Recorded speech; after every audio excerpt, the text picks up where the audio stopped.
మేతును నీదు సాక్షిగా ఇలలు నాదు బ్రతుకును గడిపెదను నీదు ముఖముగాంచుచు బాధలన్నీ మరచెదను నీదు నిత్యారాజ్యమందు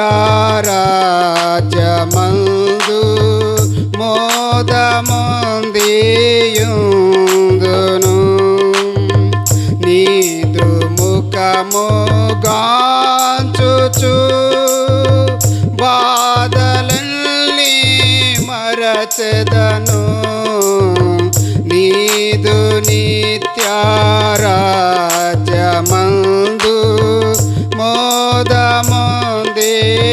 మోదముందియుందును ఆరాధింతును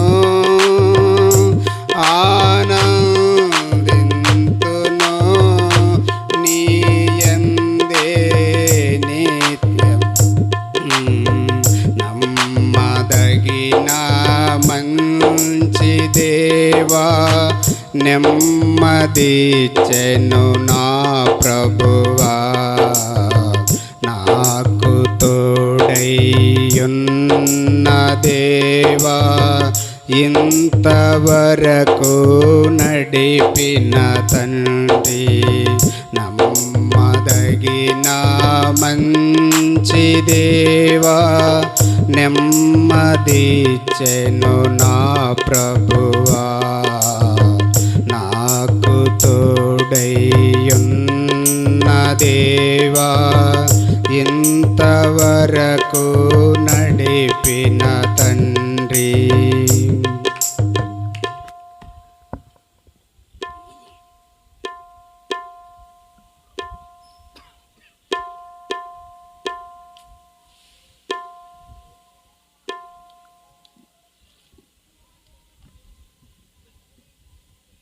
క్రైస్తవ సున్నాద కీర్తనల నుంచి 533వ కీర్తన యేసుతో టీవీగాను పోదమనే పాట పాడుకున్నాం. యేసుతో టీవీగాను పోదమా అట్టుగా వచ్చు వైరి గెల్వను యుద్ధనాదంబుతో బోధము యుద్ధనాదంబుతో బోధము యేసుతోటివిగాను పోదమా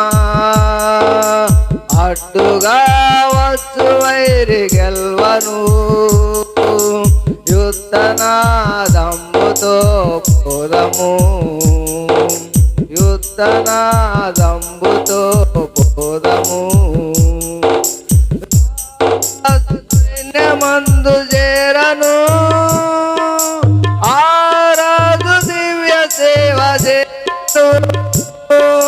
రారాజు సైన్యమందు చేరను ఆరాజు దివ్య సేవ చేయను యేసురాజు ముందుగా ధ్వజము బట్టి నడువగా యేసురాజు ముందుగా ధ్వజము బట్టి నడువగా యేసుతోటివిగాను వెడలను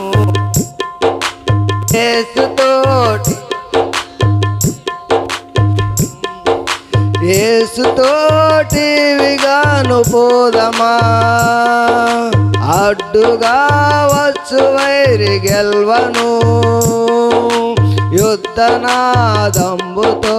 పోదము యుద్ధనాదంబుతో పోదము విశ్వాస కవచమును ధరించుచు ఆరాజు ఆజ్ఞమదిని నిల్చుచు విశ్వాస కవచమును ధరించుచు ఆరాజు ఆజ్ఞమదిని నిల్చుచు అనుదినంబు భక్తిని పొందుచున్న వారమై అనుదినంబు భక్తిని పొందుచున్న వారమై యేసుతోటివిగాను వెడలను యేసుతోటివిగాను వెడలను, యేసుతోటివిగాను పోదమా. అడ్డుగా వచ్చు వైరి గెల్వను, యుద్ధనాదంబుతో పోదము, యుద్ధనాదంబుతో పోదము. శోధనలు మనలు జోటి వచ్చిన, సాతాను అంబులెన్ని తగిలిన, శోధనలు మనలు జోటి వచ్చిన, సాతాను అంబులెన్ని తగిలిన, భయము లేదు మనకిక ప్రభు చెంతనుండను, భయము లేదు మనకిక ప్రభు చెంతనుండను. యేసుతోటివిగాను వెడలను, యేసుతోటివిగాను వెడలను, యేసుతోటివిగాను పోదమా. అడ్డుగా వచ్చు వైరి గెల్వను, యుద్ధనాదంబుతో పోదము, యుద్ధనాదంబుతో పోదము.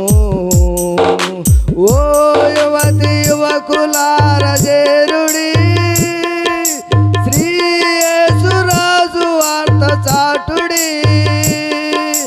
ఓ యువతి యువకులార చేరుడి, శ్రీ యేసురాజు వార్త చాటుడి. లోకమంత ఏకమై యేసునాథుని గొల్వను, లోకమంత ఏకమై యేసునాథుని గొల్వను.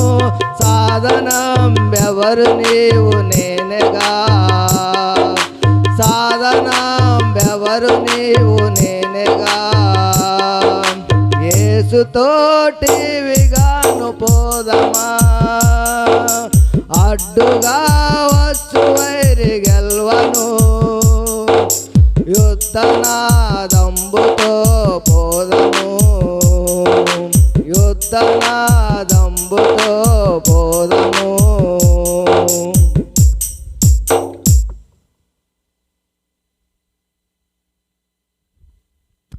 మంచిది. సమయంలో ఇసాకు వచ్చి ఒక కీర్తన పాడి దేవుని నామాన్ని మహిమపరుస్తారు.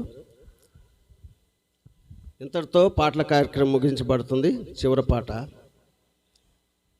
ముందుగా మరి వాక్యానికి యోహానన్న, గుంటూరు నుంచి వచ్చిన యోహానన్న ప్రార్థన చేస్తారు. తర్వాత జైపాల్ గారు మనకి దేవుని వాక్యం అందిస్తారు. ఆ తర్వాత యేసురత్నం గారు మరి గొట్టిపాటి నుంచి వచ్చారు, ఆయన మనకి వాక్య పరిచర్య చేస్తారు.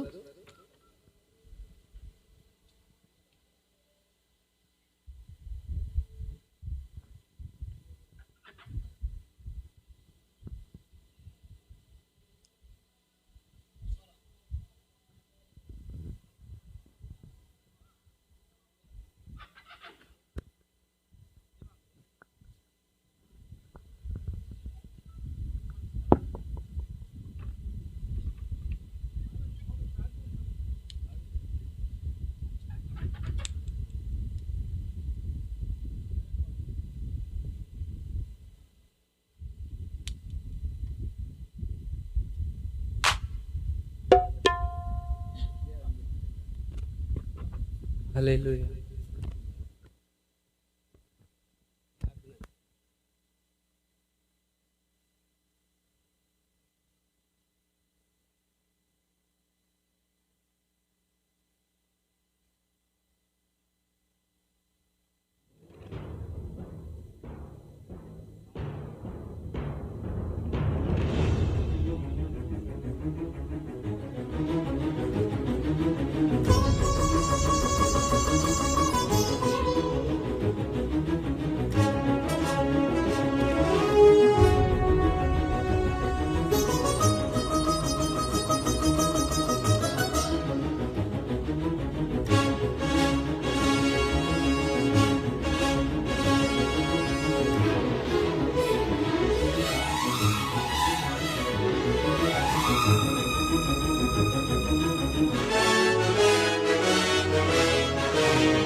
అతి పరిశుద్ధుడా స్తుతి నైవేద్యము నీకే అర్పించి కీర్తింతును.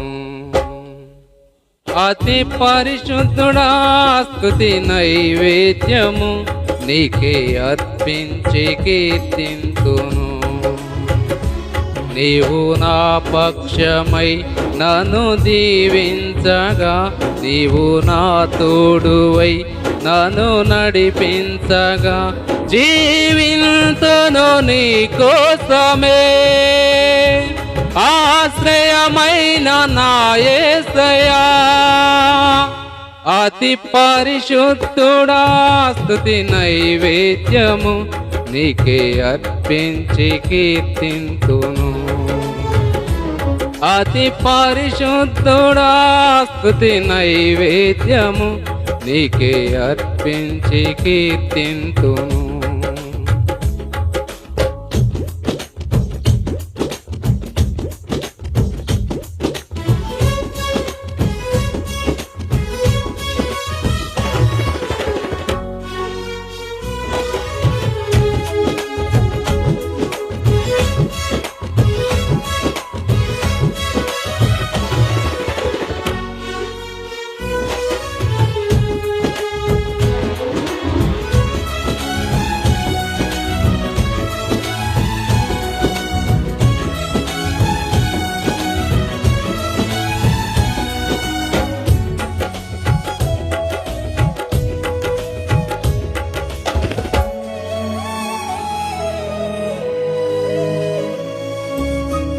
సర్వోన్నతమైన తలములయందు నీ మహిమ వివరింపగా,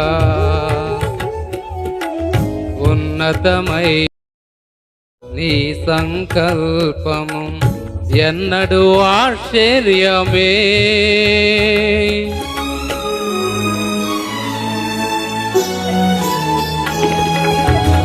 సర్వోన్నతమైన తలములయందు నీ మహిమ వివరింపగా,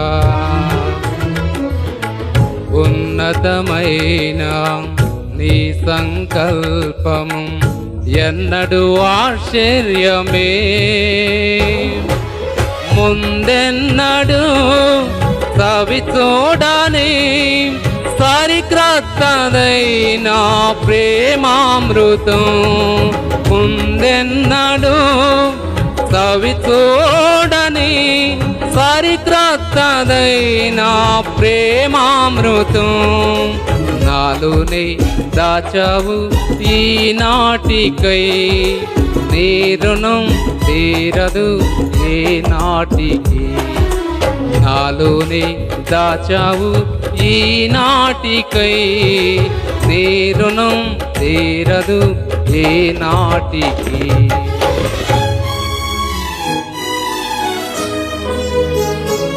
అతి పరిశుద్ధుడా స్తుతి నైవేద్యము నీకే అర్పించి కీర్తింతును.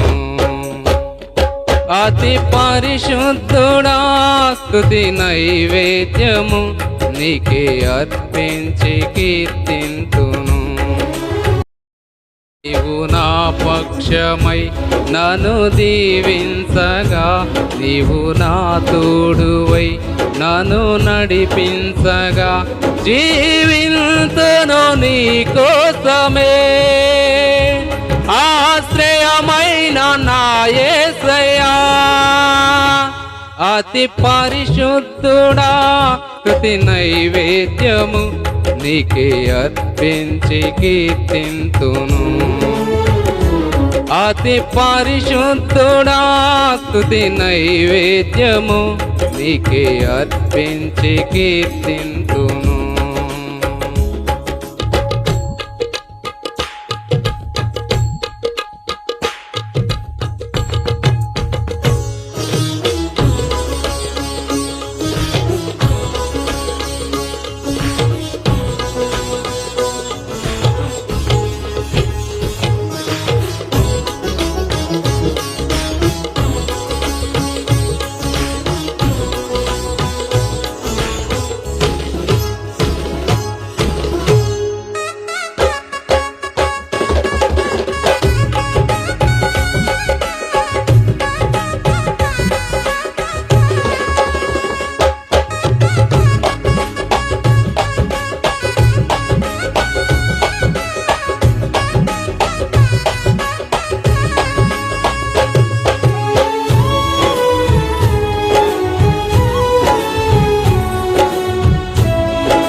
సద్గుణ రాశి నీ జాడలను నా ఎదుట నుంచుకొని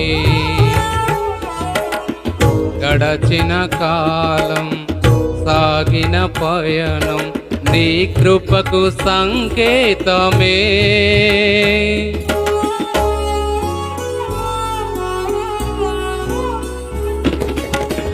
సద్గుణ రాశి నీ జాడలను నా ఎదుట నుంచుకుని గడచిన కాలం సాగిన పయనం నీ కృపకు సంకేతమే. కృప వెంబడి కృప పొందగా మారాను మధురముగా నే పొందగా. కృప వెంబడి కృప పొందగా మారాను మధురముగా నే పొందగా. నాలున ఏ మంచి చూశావయ్యా, నీ ప్రేమ చూపితివి నా యేసయ్యా. నాలున ఏ మంచి చూశావయ్యా, నీ ప్రేమ చూపితివి నా యేసయ్యా.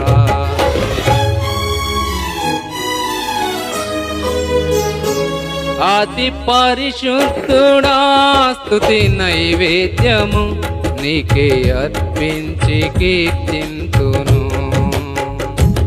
అతి పరిశుద్ధుడా స్తుతి నైవేద్యము నీకే అర్పించి కీర్తింతును. నీవు నా పక్షమై నన్ను దీవించగా, నీవు నా తోడువై నన్ను నడిపించగా, జీవింతును నీ కోసమే. ఆశ్రయమైన నా యేసయ్యా, అతి పరిశుద్ధుడా స్తుతి నైవేద్యము నీకే అర్పించి కీర్తింతును. అతి పరిశుద్ధుడా స్తుతి నైవేద్యము నీకే అర్పించి కీర్తింతును.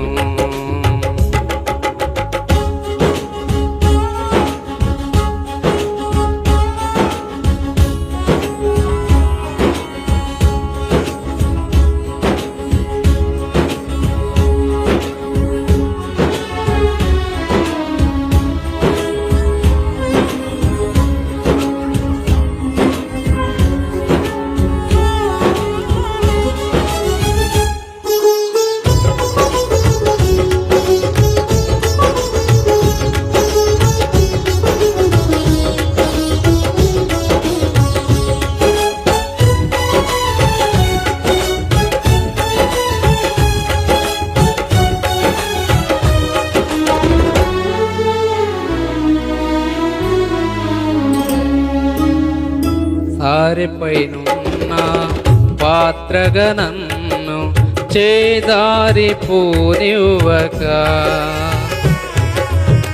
శోధనలెన్నో ఎదిరించినను నన్ను సోలిపోనివ్వక.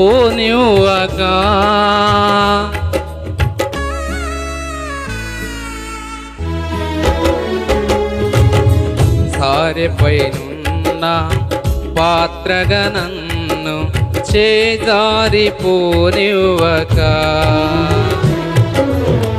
శోధనలెన్నో ఎదిరించినను నన్ను సోలిపోనివ్వక.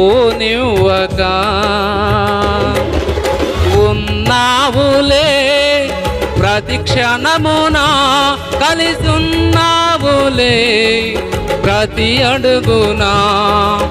ఉన్నావులే ప్రతి క్షణమునా, కలిసున్నావులే ప్రతి అడుగునా.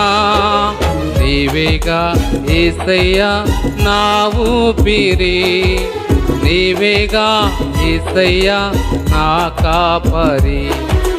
నీవేగా యేసయ్యా నా ఊపిరి, నీవేగా యేసయ్యా నా కాపరి.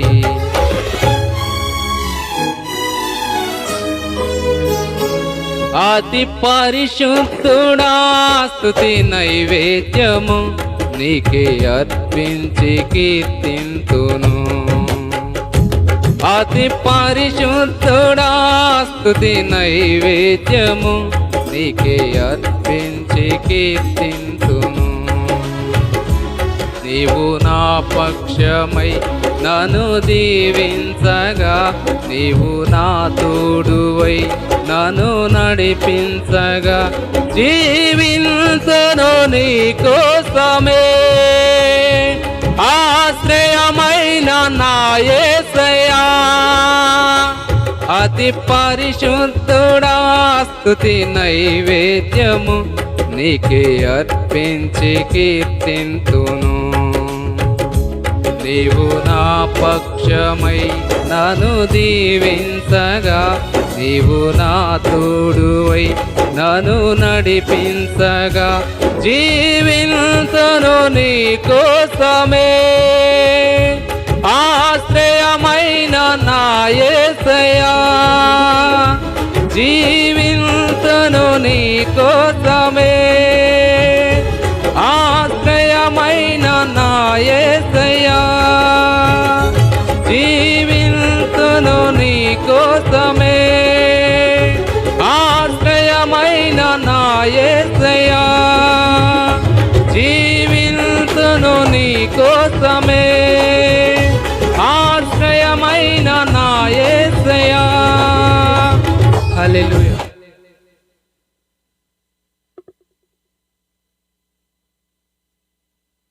వాక్య పరిచర్యకు ప్రార్థన చేసుకుందాం. ప్రార్థన చేసుకోబోయే ముందు ఒక మాట చెబుతున్నాను, గమనించండి. ఈ 3 దినాల కూడికల్లో గోనెపూడి సంఘంలో ఉన్న ప్రియమైన సహోదరి సహోదరులు వచ్చిన వారు ముందు వచ్చి కూర్చోవాలి. లే అని ఎవరు చెప్పకూడదు. అక్కడున్న పిల్లలు చెబుతూనే ఉన్నారు, మీరు అక్కడ కూర్చుంటూనే ఉన్నారు. రండి, ముందు రండి. వాక్యం చెప్పి వాళ్ళకి దగ్గరగా ఉండాలి. రండి, ముందు రండి. వాళ్ళు చెబుతూనే ఉన్నారు అక్కడ నుండి, మీరు మాత్రం రండిలా. వాక్యం వినటానికి మనం శ్రద్ధ కలిగిన వారు అయి ఉండాలి. రండి, ముందుకు రండి, ముందుకు వచ్చి కూర్చోండి. ఈ 3 దినాలు ఎవరు ముందుకొచ్చి కూర్చోండి అనే పదం రాకుండా వచ్చిన వారు వచ్చి ముందు కూర్చోవాలి. అది నేర్చుకోండి. ముందు వాళ్ళు అక్కడ చెబుతున్నారు, మీరు ఇట్లా ఎందుకంత ఖాళీ ఉంటే. ప్రార్థన చేసుకుందాం. వాక్య పరిచర్య కొరకు 2 దైవ సేవకులు వర్తమానం అందించాలి కనుక మనం శ్రద్ధగా, ఎలాంటి ఇబ్బంది కలగకుండా, అభ్యంతరం కలగకుండా మనము దేవుని సన్నిధిలో కూర్చుందాం. ప్రార్థన. ప్రేమగల తండ్రి, పరిశుద్ధుడా, మహోన్నతుడా, మా ప్రభువా, మా రాజా, నీ పాదాల వద్ద స్తుతిస్తున్నాం, నీ పాదాల వద్ద ఘనపరుస్తున్నాం. నీ బిడ్డలైన మమ్మలను ఈ దినాన మీరు నాయన సమావేశపరిచారు. అందరికై స్తోత్రాలు. ఈ యొక్క సమయం కొరకు కొన్ని దినాలుగా నీ సన్నిధిలో ప్రార్థించాము, ఆశించాము, నిరీక్షించాము. ఆ మాదిరిగా మీరు జరిగిస్తున్న కార్యాన్ని బట్టి స్తోత్రాలు చెల్లిస్తున్నాం. మా గోనెపూడి సంఘాన్ని మీరు దీవించండి, ఆశీర్వదించండి, ఫలింప చేయండి. ప్రతి ఒక్క సహోదరిని సహోదరుని మీరు బలపరచండి. ఈ 3 దినాల కూడికలో నీ బిడ్డలకు తోడుగా ఉండి నడిపించమని ప్రార్థిస్తున్నాం. పరిచర్యలోనేమి, ఆయా పాటల్లోనేమి, ఆయా వాయిద్యాల్లోనేమి, ఈ యొక్క సమస్తంలో మీరు తోడుగా ఉండమని ప్రార్థిస్తున్నాం. ఆయా విధేయత కలిగిన వారై, వినయము కలిగిన వారై, నమ్మత కలిగిన వారై, ప్రభువా, ఒకరి ఎడల ఒకరు నాయన విధేయత చూపించి క్రమాన్ని పాటిస్తూ నీ సన్నిధిలో నిలవటానికి నీ కృప చూపించమని ప్రార్థిస్తున్నాం. ఈ గ్రామాన్ని దీవించండి. వచ్చే దైవ సేవకులను నీ పక్షంగా నిలిచి నీ మాటలు అందిస్తున్న నీ బిడ్డలను నీ చిలువు చోటను మరుగుపరచండి. ఏటైన సత్యాలు, ఏటైన మర్మాలు మాకు బోధించమని, మీరే మాట్లాడి మీరు మహిమ పొందమని మా ప్రభును మా రక్షకుడైన యేసు క్రీస్తు ప్రభునామమునే ప్రార్థించి సమయాన్ని మీ చేతికి అప్పగిస్తున్నాము తండ్రి. ఆమేన్. ఇప్పుడు మన మధ్య ఉన్నటువంటి తమ్ముడు జయపాల్ వచ్చి వర్తమానం అందిస్తారు. ఆ తర్వాత యేసురత్నం, మరి గొట్టిపాడు నుండి వచ్చిన యేసురత్నం కూడా వర్తమానం అందిస్తారు.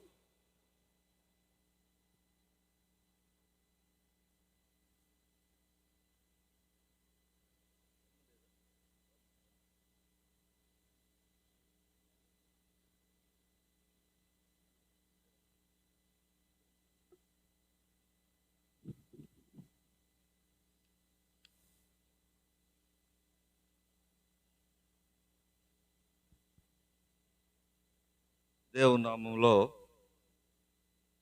స్థానిక సంఘానికి అలాగే ఈ కూడికకు హాజరైనటువంటి ప్రతి ఒక్కరికి కూడా యేసుక్రీస్తు శుభనామంలో వందనాలు తెలియజేస్తూ ఉన్నారు. మొదటగా స్థానిక సంఘానికి శుభాకాంక్షలు తెలియజేస్తున్నారు. 40 సంవత్సరాల క్రితం ప్రారంభించబడినటువంటి ఈ పరిచర్యలో వారి వారి సమయంలో దేవుని పని జరిగించి కొంతమంది దైవ సన్నిధానానికి వెళ్ళారు. ఆరంభించినటువంటి సహోదరులు జీవరత్నం గారు చాలామందికి తెలియదు. వారితో కలిసి పనిచేసినటువంటి సహోదరులు మరి తిరుపతమ్మ గారు ఇద్దరు ఉన్నారు. చిన్న తిరుపతం, పెద్ద తిరుపతం, వారిద్దరు కూడా లేరు. కొంతమంది మిగిలినటువంటి వారు ఉన్నారు. అందరూ ఎరిగినటువంటిదే. ఈ 40 సంవత్సరాల ఈ పరిచర్య కొనసాగటానికి కారణం తెలుసుకొని ఆ రీతిగా నడవాలని చిన్న హెచ్చరిక నాకు కొంత సమయం ఇచ్చారు. వాస్తవానికి సంపూర్ణమైనటువంటి వర్తమానం కాదు. సంఘానికి శుభాకాంక్షలుగా చిన్న హెచ్చరికతో ఈ నా చిన్న ప్రసంగాన్ని ముగిస్తాను. తిమోతికి రాసినటువంటి పత్రికలో తిమోతికి రాసినటువంటి పత్రికలో అపోస్తులైనటువంటి అపోస్తులైనటువంటి పౌలు రాసినటువంటి మాటను మనం చూడండి. తిమోతికి రాసిన మొదటి పత్రిక. గాలికి ఎగిరిపోతా ఉన్నాయి అందుకని, కానీ గాలి కావాల్సిందే, కానీ ఇక్కడ నిలబడినటువంటి వాళ్ళకి ఇబ్బంది. తిమోతికి రాసిన మొదటి పత్రిక 3వ అధ్యాయం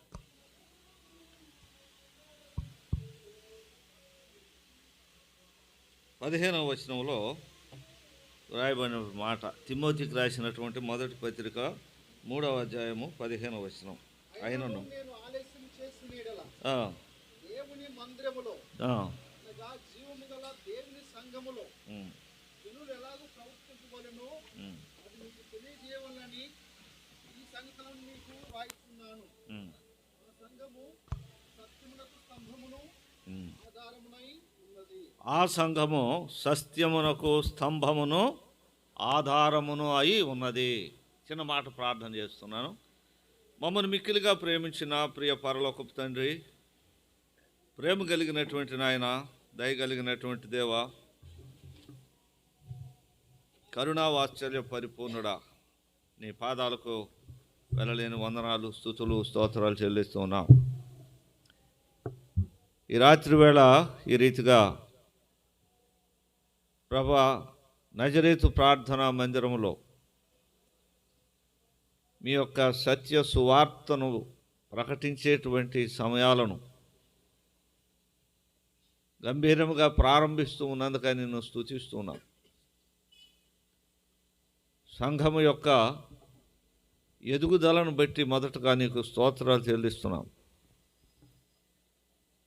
సంఘములో ఉన్నటువంటి ప్రతి విశ్వాసులను బట్టి నేను స్తుతిస్తూ ఉన్నాం. పరిచర్యలో పాల్గొంటున్నటువంటి వారు, ప్రార్థనలో పాల్గొంటున్నటువంటి వారు, వాక్యాన్ని వినటానికి హాజరవుతూ ఉన్నటువంటి వారు, వీరందరిని బట్టి నేను స్తుతిస్తున్నాం. ఇదో ప్రభా, 40 సంవత్సరాలుగా ఈ పరిచర్యను కొనసాగించడానికి సంఘమును మీరు బలపరుస్తూ ఉన్నందుకై నేను స్తుతిస్తూ ఉన్నాం. ఈ సమయం మొదలుకొని 2 దినాల పాటుగా సువార్తను ప్రకటించటానికి మీరు సిద్ధపరిచినటువంటి వర్తమానాలను ప్రభా వినేటువంటి మనుషులను కూడా మీరు సిద్ధం చేయమని వేడుతున్నాం. ఈ గ్రామానికి మేలుకరంగా ఉండాలి, సంఘానికి ఉజ్జీవకరంగా ఉండాలి, ఆత్మలు రక్షించబడేటట్లుగా ఉండాలి. అన్ని విషయాలలో మీ ఆధిక్యత కనపరచబడాలి.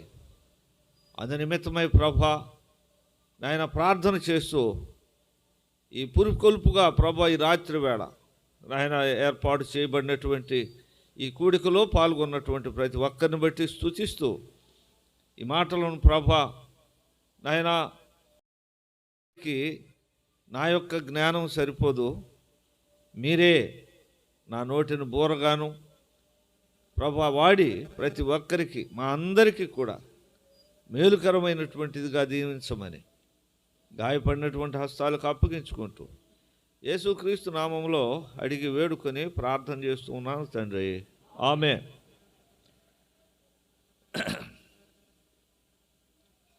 ఈ మాటలు మనం చదువుకున్నటువంటి 15వ వచన భాగంలో ఒక చిన్న మాట, ఆ సంఘము సత్యమునకు స్తంభమును ఆధారమును అయి ఉన్నది. సత్యమునకు స్తంభమును ఆధారమునై ఉన్నది. సంఘము సత్యానికి ఆధారంగా ఉండాలి. సంఘము సత్యాన్ని స్తంభముగా ఉండాలి. మొదట సంఘము సత్యమునకు, అంటే సత్యము అంటే ఏమిటి? సత్యము అంటే ఏదో మంచి అని అనుకుంటూ ఉంటాం, వాస్తవమే. యథార్థంగా మాట్లాడటం సత్యం, కరెక్టే. వాక్యంలో చెప్పబడినటువంటి మాట మనం గమనిస్తే యోహాను సువార్త 17వ అధ్యాయంలో ఈ వాక్యము అంటే ఏంటో ఒక మాట చెప్పాడు.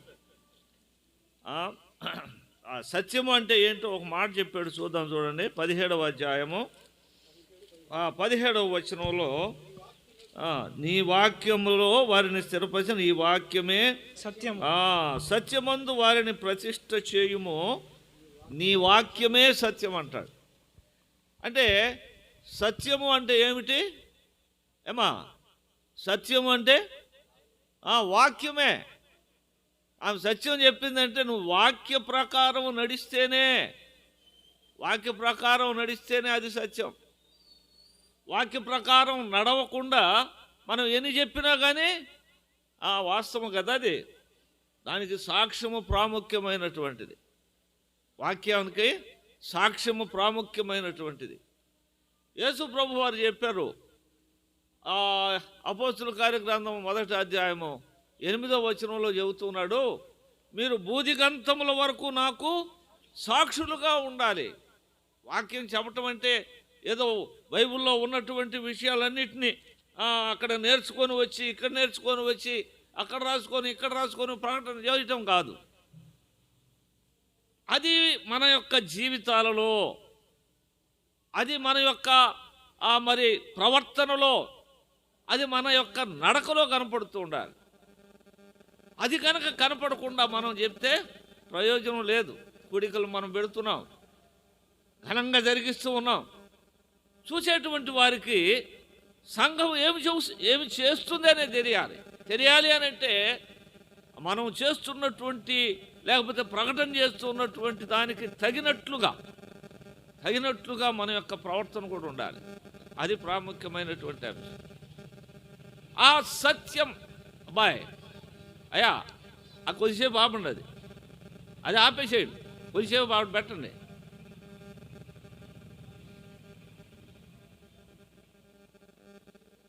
ఇలాంటి ఇంకెప్పుడు పెట్టకండి. దేవుని వాక్యం జరిగేటప్పుడు ప్రతి ఒక్కరూ కూడా ముందుగానే సిద్ధపరచుకొని ఉంచుకోవాలి.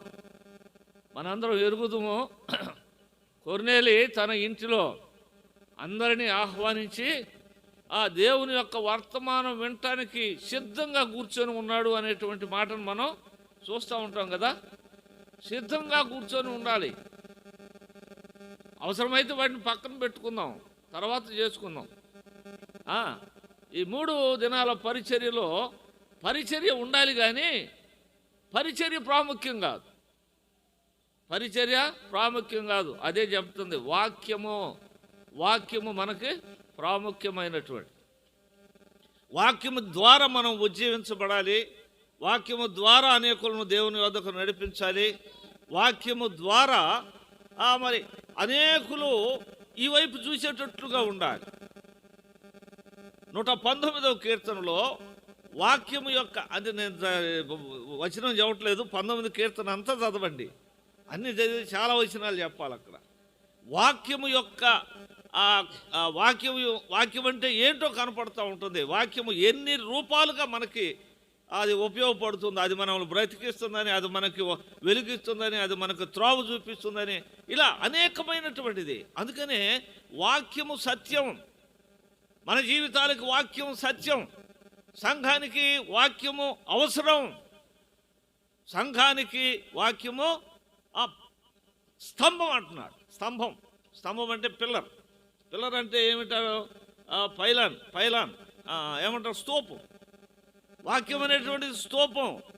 ఇక్కడ సంఘం కనపడుతుందంటే అందుకనే మనం ఇదిగో అన్ని వాక్యాలు రాసుకుంటూ ఉన్నాం. ఇదో రాగానే వాక్యం అనేకమైనటువంటి మాటలు, దేవుని మాటలే వినపడుతూ ఉండాలి, దేవుని మాటలే కనపడుతూ ఉండాలి. అలాగే ప్రవర్తన కూడా దేవుని యొక్క మాటలకు తగినట్టుగా ఉండాలి. యాకోబు మొదటి అధ్యాయంలో రాసినటువంటి మాట ఏంది చెప్తున్నాడు? మీరు కేవలము వినువారు మాత్రమై ఉండి మిమ్మల్ని మీరు మోసపుచ్చుకొనకుండా 15వ వచనం 22వ వచనంలో అంటున్నాడు, మీరు వినువారు మాత్రమై ఉండి మిమ్మల్ని మీరు మోసపుచ్చుకొనకుండా వాక్య ప్రకారము ప్రవర్తించువారు అయి ఉండాలి. సంఘానికి రాస్తూ ఉన్నాడు, విశ్వాసులైనటువంటి వారికి రాస్తూ ఉన్నాడు. కేవలం వినటం కాదు, వాక్యము సత్యము, ఆ వాక్యాన్ని మనం అనుసరించేటువంటి వారంగా ఉండాలి.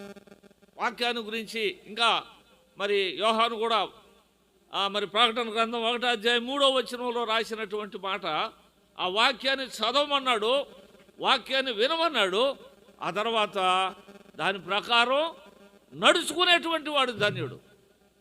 దేవుని యొక్క వాక్యాన్ని మనం కేవలం విని వదిలిపెడితే దానివల్ల ప్రయోజనం లేదు. దాని గురించి మనం మరి ధ్యానం చేయాలి. దాని గురించి మనం ఒకవేళ అవసరమైతే మరి తెలిసిన వాళ్ళ చేత బెరయలో ఉన్నటువంటి విశ్వాసులు వాక్యం విన్నప్పుడు వాక్యం ఆ రీతిగా ఉన్నదా లేదా అని వారి ఇంటికి వెళ్ళి పరిశోధన చేసినట్టుగా మనం చూడగలుగుతున్నాం. ఎంతో సంతోషకరమైనటువంటిది. ఈ సంఘము స్థాపించబడినటువంటి నాటి నుంచి పెనుయేలుతో అనుబంధంలోనే స్థాపించబడింది. ఎరుగుదుము సంఘములో ఉన్నటువంటి వారందరూ కూడా చక్కగా హాజరవుతూ ఉంటారు. అభివృద్ధికి కారణం కూడా అదే అని నేను అనుకుంటూ ఉంటాను. నడకే, ఒకరిని చూసి ఒకరు రావాలి, నేను కూడా ఆ మార్గంలో నడవాలి, నేను కూడా ఈ సత్యాన్ని అనుసరించాలి అనేటువంటి మనసు మనల్ని చూసి మరొకరికి రావాలి. సంఘాన్ని మొదటి దినాలలో ఉన్నటువంటిది కూడా అదే. అలాడు సంఘము ప్రారంభించబడిన తరువాత 3000 మంది మొట్టమొదటిగా రక్షించబడి సంఘముగా సమకూర్చబడిన తరువాత వారందరూ కూడా ఎలా ఉన్నారంటే అనుదినము తప్పక కూడుకొనుసు. ఈ దినాన ఈ స్థానిక సంఘంలో కూడా అనుదినం కూడుకుంటున్నటువంటి అనుభవాలు ఉన్నాయి కదా.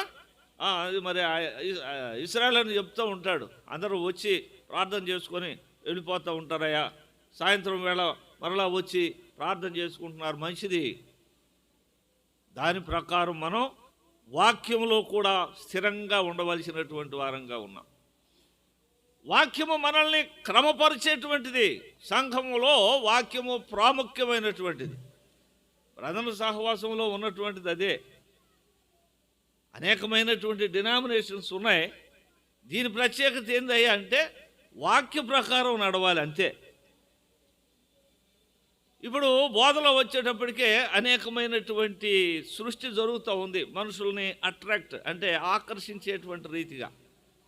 ప్రార్థన కూడా ఆకర్షణతో కూడుకున్నటువంటి ప్రార్థనలు వస్తూ ఉన్నాయి. భయపెట్టేటువంటి కాదు, వాక్య ప్రకారమే, వాక్యం ఏమి చెబుతుందో అలాగే నడవాలి అనేటువంటి ఉద్దేశంతో మరి కొంతమంది విశ్వాసులైనటువంటి వారు సమకూడి ఆలోచన చేసినటువంటిది బ్రదరన్ సహవాసం, సహోదర సహవాసం. దీంట్లో వాక్యమే ప్రమాణం. వాక్యము స్తంభం. సంఘానికి వాక్యము స్తంభంగా ఉండాలి. ఇంకొక చిన్న మాట, నేను బాధపడేటువంటి అంశం కూడా చెప్తున్నాను. సంఘములో ప్రతి నోరు కూడా దేవుని స్తుతించాలి. వాక్యం అని చెప్తా ఉంది. సంఘములో ప్రతి మోకాలు ఆయన సన్నిధిలో వంగాలి. వాక్యం చెబుతూ ఉంది, వ్యక్తులు కాదు. కానీ నేటి దినాల్లో ఈ కొంత జైపాల్ గారు వచ్చి పాటలు పాడి దేవుని మహింపరుస్తాడు అంటాడు. జైపాల్ మహింపరుస్తాడు. అందరూ వచ్చింది ఎందుకు? అందరం ఎందుకు వచ్చాం? అందరూ ఎందుకు కూడాము? అందరూ దేవుని మహింపరచాలి. అందరూ దేవుని స్తుతించాలి. ప్రతి నోరు స్తుతించాలి. ప్రతి మోకాలు వంగాలి. అది వాక్యం చెబుతా ఉంది. సంఘము వాక్యానికి ప్రమాణంగా ఉండాలి. వాక్యాన్ని అనుసరించేటువంటిదిగా ఉండాలి. అక్కడిక్కడ మనుషులను చూడొద్దు దయచేసి. రేపటి నుంచి మనం ప్రారంభిస్తున్నటువంటి ఈ కూడికలలో వాక్యమే మనకి ప్రమాణంగా, వాక్యమే కనపడుతూ ఉండాలి. మనం ఏమి చేసినా కానీ మనకేం ఆధారం అయి ఉండాలి? వాక్యం ఆధారం అయి ఉండాలి. ఇక్కడ అదే అన్నాడు, ఆ సంఘమునకు ఆధారం వాక్యము, స్తంభము ఆధారము. సంఘానికి వాక్యం ఆధారం. మన యొక్క బోధలు కాదు, లేకపోతే మన యొక్క పాటలు కాదు, లేకపోతే మనం చేసేటువంటి ఏదో మనుషుల్ని ఆకర్షించేటువంటి విధానాలు కాదు. వాక్యం కఠినంగా కూడా ఉంటుంది. వాక్యం కఠినంగా ఉంటుంది. ఇదేనో మా సంఘంలో, మా మందిరంలో వాక్యం చెప్పినటువంటి సహోదరుడు కుటుంబాల్లో సరైనటువంటి రీతిలో పిల్లలను కనుక పెంచలేకపోతే బర్రెలని అన్నాడు. వినటానికి బాగా కొంచెం కఠినంగానే ఉంది, వాస్తవమే. అవును, మనం దేవుని యొక్క మాటలకు తప్పనిసరిగా లోబడాలి. కంటే ఇదేంటి ఇలా చెప్పారు అనుకునేది కాదు, ఉన్నది ఉన్నట్టుగా. ఎందుకు అంటే సంఘములో మనం చేర్చబడ్డాం. మన యొక్క శక్తి చేత కాదు, లేకపోతే మన యొక్క దాన ధర్మ గుణాలు, లేకపోతే ఏదేదో మన సొంత కాదు. కేవలం దేవుని యొక్క కృప ద్వారానే. మీరు కృపచేతనే రక్షింపబడితిరి. కృపచేత మనం రక్షించబడ్డాం. ఎవరి కృప? దేవుని కృపచేత. ఎందుకు అంటే ఆయనకి, మన వలన ఆయనకేం లాభం లేదు, కానీ మనము నెమ్మదిగా ఉండాలి అనేటువంటిది దేవుని యొక్క ఉద్దేశం. దేవునితో మనం ఉండాలి అనేటువంటిది ఉద్దేశం. అందుకనే లోకంలో ఉన్నటువంటి మనల్ని ఆయన సంఘములోనికి తీసుకొని వచ్చాడు. తన విలువైనటువంటి రక్తాన్ని కార్చి, తన అమూల్యమైనటువంటి రక్తములో మనల్ని కడిగి, మనల్ని కూడా విమోచించి విలువ కలిగినటువంటి వారుగా చేసినటువంటి ఆయన గురించి చెప్పబడినటువంటి మాట ఏంది? ఆయన వాక్యమై ఉండెను. యోహాను సువార్తలో మనం అది కూడా చూస్తున్నాం కదా. సంఘానికి ప్రాముఖ్యమైనది దేవుడే. ఆయన వాక్యమై ఉన్నటువంటి వాడు. వాక్యం అంటే దేవుడే. కాబట్టి ఈ దేవుణ్ణి, ఆయన చెప్పినటువంటి మాటలు మాత్రమే మనకి ప్రామాణికంగా మన యొక్క సంఘాలు, మన యొక్క కార్యక్రమాలు ముందుకు సాగుతూ ఉండాలి. ఇది ఇంతగా అభివృద్ధి చెందటానికి ప్రాముఖ్యమైనటువంటి కారణం ఏమిటంటే వాక్యమే. సంఘములో వాక్యం, దేవునికి వాక్యం అని అంటే మనం పరలోకం వెళ్ళటానికి అంతే. ఈ లోకంలో మనకు అది దొరుకుతుంది, ఇది దొరుకుతుంది అని అనుకుంటే అది తప్పే. మన యొక్క విశ్వాసాన్ని బట్టి మాత్రమే. పాస్టర్ గారు ప్రార్థన చేస్తే మనకి ఆ మేలు దొరుకుతుంది అని అనుకుంటే అది పొరపాటే. యేసుక్రీస్తు వారే చెప్పాడు, వాక్యమైనటువంటి దేవుడు ఏం చెప్పాడంటే, నీ విశ్వాసము నిన్ను స్వస్థపరుస్తుంది అని అన్నాడు. పాస్టర్ గారి ప్రార్థన కాదు, పాస్టరమ్మ గారి లేకపోతే ఆ మాటలు కాదు. ఈ దినాలలో ఇట్లాంటి పోకడలు ఎక్కువైపోయినాయి. అందుకని చెప్పేసి కరెక్ట్గా నడవాలి. అంటే సత్యం. ఏది సత్యం? దేవుని మాటే సత్యం. దేవుని మాట ఏం చెబుతుంది అంటే మీరు మారు మనసు పొందాలి. మీరు వాక్యానికి లోబడాలి. మీరు కేవలం వినేటువంటి వారే కాదు, మీరు వాక్యాన్ని ఆధారం చేసుకుని నడుచుకోవలసినటువంటి వారుగా ఉన్నారు అనేటువంటి విషయాన్ని మీకు నేను జ్ఞాపకం చేస్తూ, ముందు మరి సహోదరుని వాక్యం కోసం పిలిచారు కాబట్టి వారికి నేను సమయం ఇస్తూ, రాబోన్నటువంటి 2 దినాల్లో సంఘం అంతా కూడా వాక్యానికి ప్రాముఖ్యం ఇస్తూ, లోకం లేకపోతే ఆ మనుషుల మెప్పు ఇవన్నీ కాకుండా, లౌకిక తత్వాలు కాకుండా వాక్యాన్ని ఆధారం చేసుకుంటూ, వాక్యం అనేటువంటి ఆ వాక్యం స్తంభంగా ఉన్నటువంటి ఈ సంఘము ఆ రీతిగా ముందుకు నడవాలని కోరుకుంటూ ముగిస్తున్నాను. చిన్న ప్రార్థన. మమ్మల్ని మిక్కిలిగా ప్రేమించిన ప్రియ పరలోకపు తండ్రి, నీ నామానికి వందనాలు. ఈ సమయంలో ప్రభా, మీరు మాకు ఇచ్చినటువంటి నాయన కూడికల ఆరంభాన్ని బట్టి నీకు స్తోత్రాలు చెల్లిస్తున్నాం. తండ్రి, జరగనున్నటువంటి ముందున్నటువంటి దినాలలో వాక్యమును ఆధారం చేసుకొని ముందుకు సాగటానికి అందరినీ కూడా మీరు బలపరచమని, ప్రాముఖ్యంగా సంఘమును, సంఘంలో ఉన్నటువంటి పరిచారకులు, ఆ సంఘ పెద్దలు అందరూ కూడా ఆయన వాక్యము ప్రామాణికంగా వారి వారి పనులను నిర్వర్తించుటలో వారందరినీ కూడా బలపరచమని, నడిపించమని ప్రభా తండ్రి, ఈ గ్రామానికి అనేకులకు ప్రభా ఈ 2 దినాలు ఉపయోగకరంగా ఉండటానికి, ఆశీర్వాదకరంగా ఉండటానికి, దీవెనకరంగా ఉండటానికి ప్రార్థన చేస్తూ యేసుక్రీస్తు నామంలో అడిగి వేడుకొని ప్రార్థన చేస్తున్నాము తండ్రి. ఆమేన్. అందరికీ వందనాలు. మంచిది. ఒక పల్లవి, ఒక చిన్న కీర్తన పాడుకొని దైవజనులకు సమయం ఇద్దాం. నర్సాపేట సభలకు ముద్రించినటువంటి పాటల పుస్తకంలో నుంచి 26వ నెంబర్ కీర్తన పాడుకుందాం.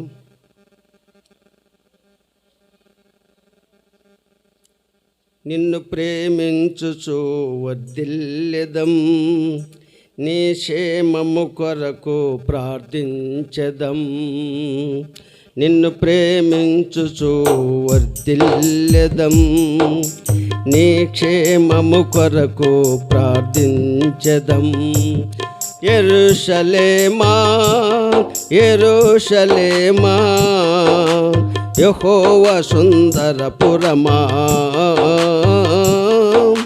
యెహోవా సుందరపురమా. బాగుగా కట్టబడిన పట్టణమైన నీవు, చుట్టూ పర్వతములు కదలకున్నావు. బాగుగా కట్టబడిన పట్టణమైన నీవు, చుట్టూ పర్వతములు కలిగి కదలకున్నావు.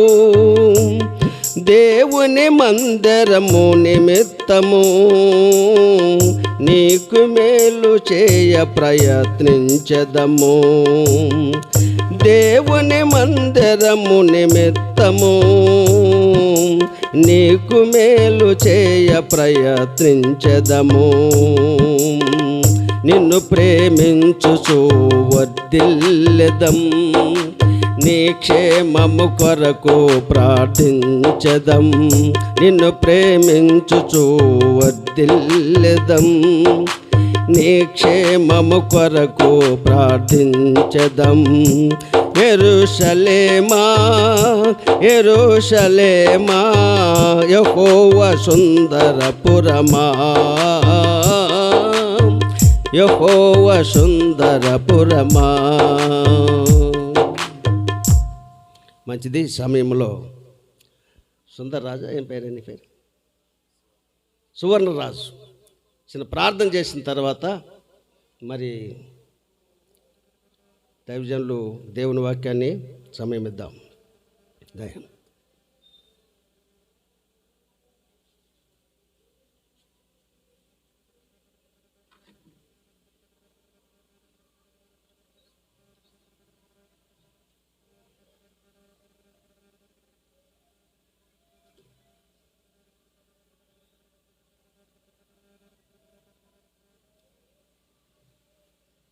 దేవునికి స్తోత్రములు. మీ అందరికీ నా వందనాలు. ప్రార్థన చేసుకుందాం. నాకు ఈ సమయమును అనుకూలపరిచినటువంటి సంఘ కాపరికి మొట్టమొదటిసారిగా దేవుడు నాకు ఇచ్చినటువంటి సమయము అదృష్టాన్ని బట్టి దేవుని పక్షమున ఈ యొక్క నజరేతి మందిరము ఉన్నటువంటి సంఘమునకు సంఘ కాపర్లకును నాకంటే అభిషక్తులైనటువంటి దైవజనులకు అందరికీ నా వందనాలు తెలియజేస్తున్నా. చిన్న ప్రార్థన చేద్దాం. మహోన్నతుడా, కృపగలిగిన దేవా, స్తోత్రాలు స్తోత్రాలు నాయన. అయా ఈ రాత్రికాల సమయంలో మా తండ్రి, అయా ఈ గోనిపూడి గ్రామంలో నా తండ్రి, నీ సత్యమనే వాక్యమును మా ప్రభువా, నీ సత్యమైనటువంటి తీర్పును మా ప్రభువా, నీ సేవకులు చేత నా తండ్రి ప్రతిష్టమైనటువంటి సత్యమును మా ప్రభువా చాటడానికి నా తండ్రి, నీవెన్నుకున్న బిడ్డలు మా ప్రభువా, నీవెన్నుకున్నటువంటి సేవకులు నా తండ్రి ఈ ప్రాంతమును దర్శించి ఉండగా, ఈ గ్రామాన్ని దర్శించి ఉండగా నా తండ్రి, అయా ఈ గ్రామమును మా ప్రభువా, సరిహద్దులను మా ప్రభువా నీ బ్రొటెని వేలుతో నా తండ్రి నొక్కి మా ప్రభువా సైతాను శక్తులకు మా ప్రభువా తావివ్వకుండా మా ప్రభువా నీ వాక్యమును పరిశీలన చేయుచున్నటువంటి ప్రతి హృదయమును తాకున్నట్లుగా మహోన్నతుడా నీ యొక్క వాక్యమును ఎవరవేసుకునే భాగ్యాన్ని ప్రతి బిడ్డకు ప్రతి హృదయానికి కల్పించమని ప్రార్థిస్తున్నాం.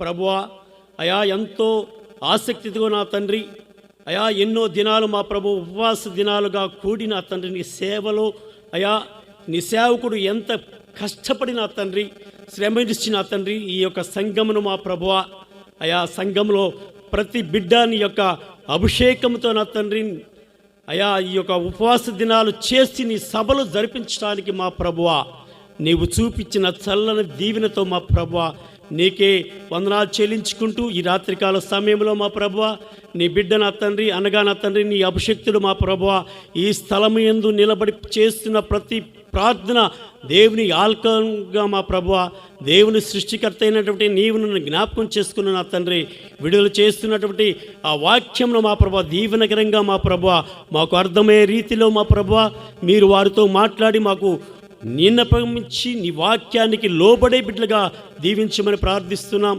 ఇంకా నా తండ్రి ఇదిగో ఈ పాపమనే ఊబిలో ఉన్నటువంటి వారు నా తండ్రి ఈ రోజున ఈ దైవజనులు మా ప్రభు రక్షణ సువార్త సభలు అని నామకార్థం చేసి ఉండగా నా తండ్రి నీ రక్షణ భాగ్యమును మా ప్రభు దారి తెరవమని ప్రార్థిస్తున్నాం.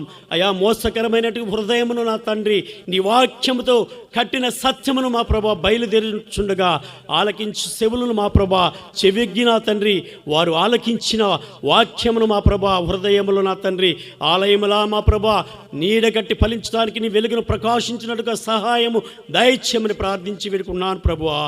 ఆమేన్ ఆమేన్ ఆమేన్. మీ అందరికీ వందనాలు.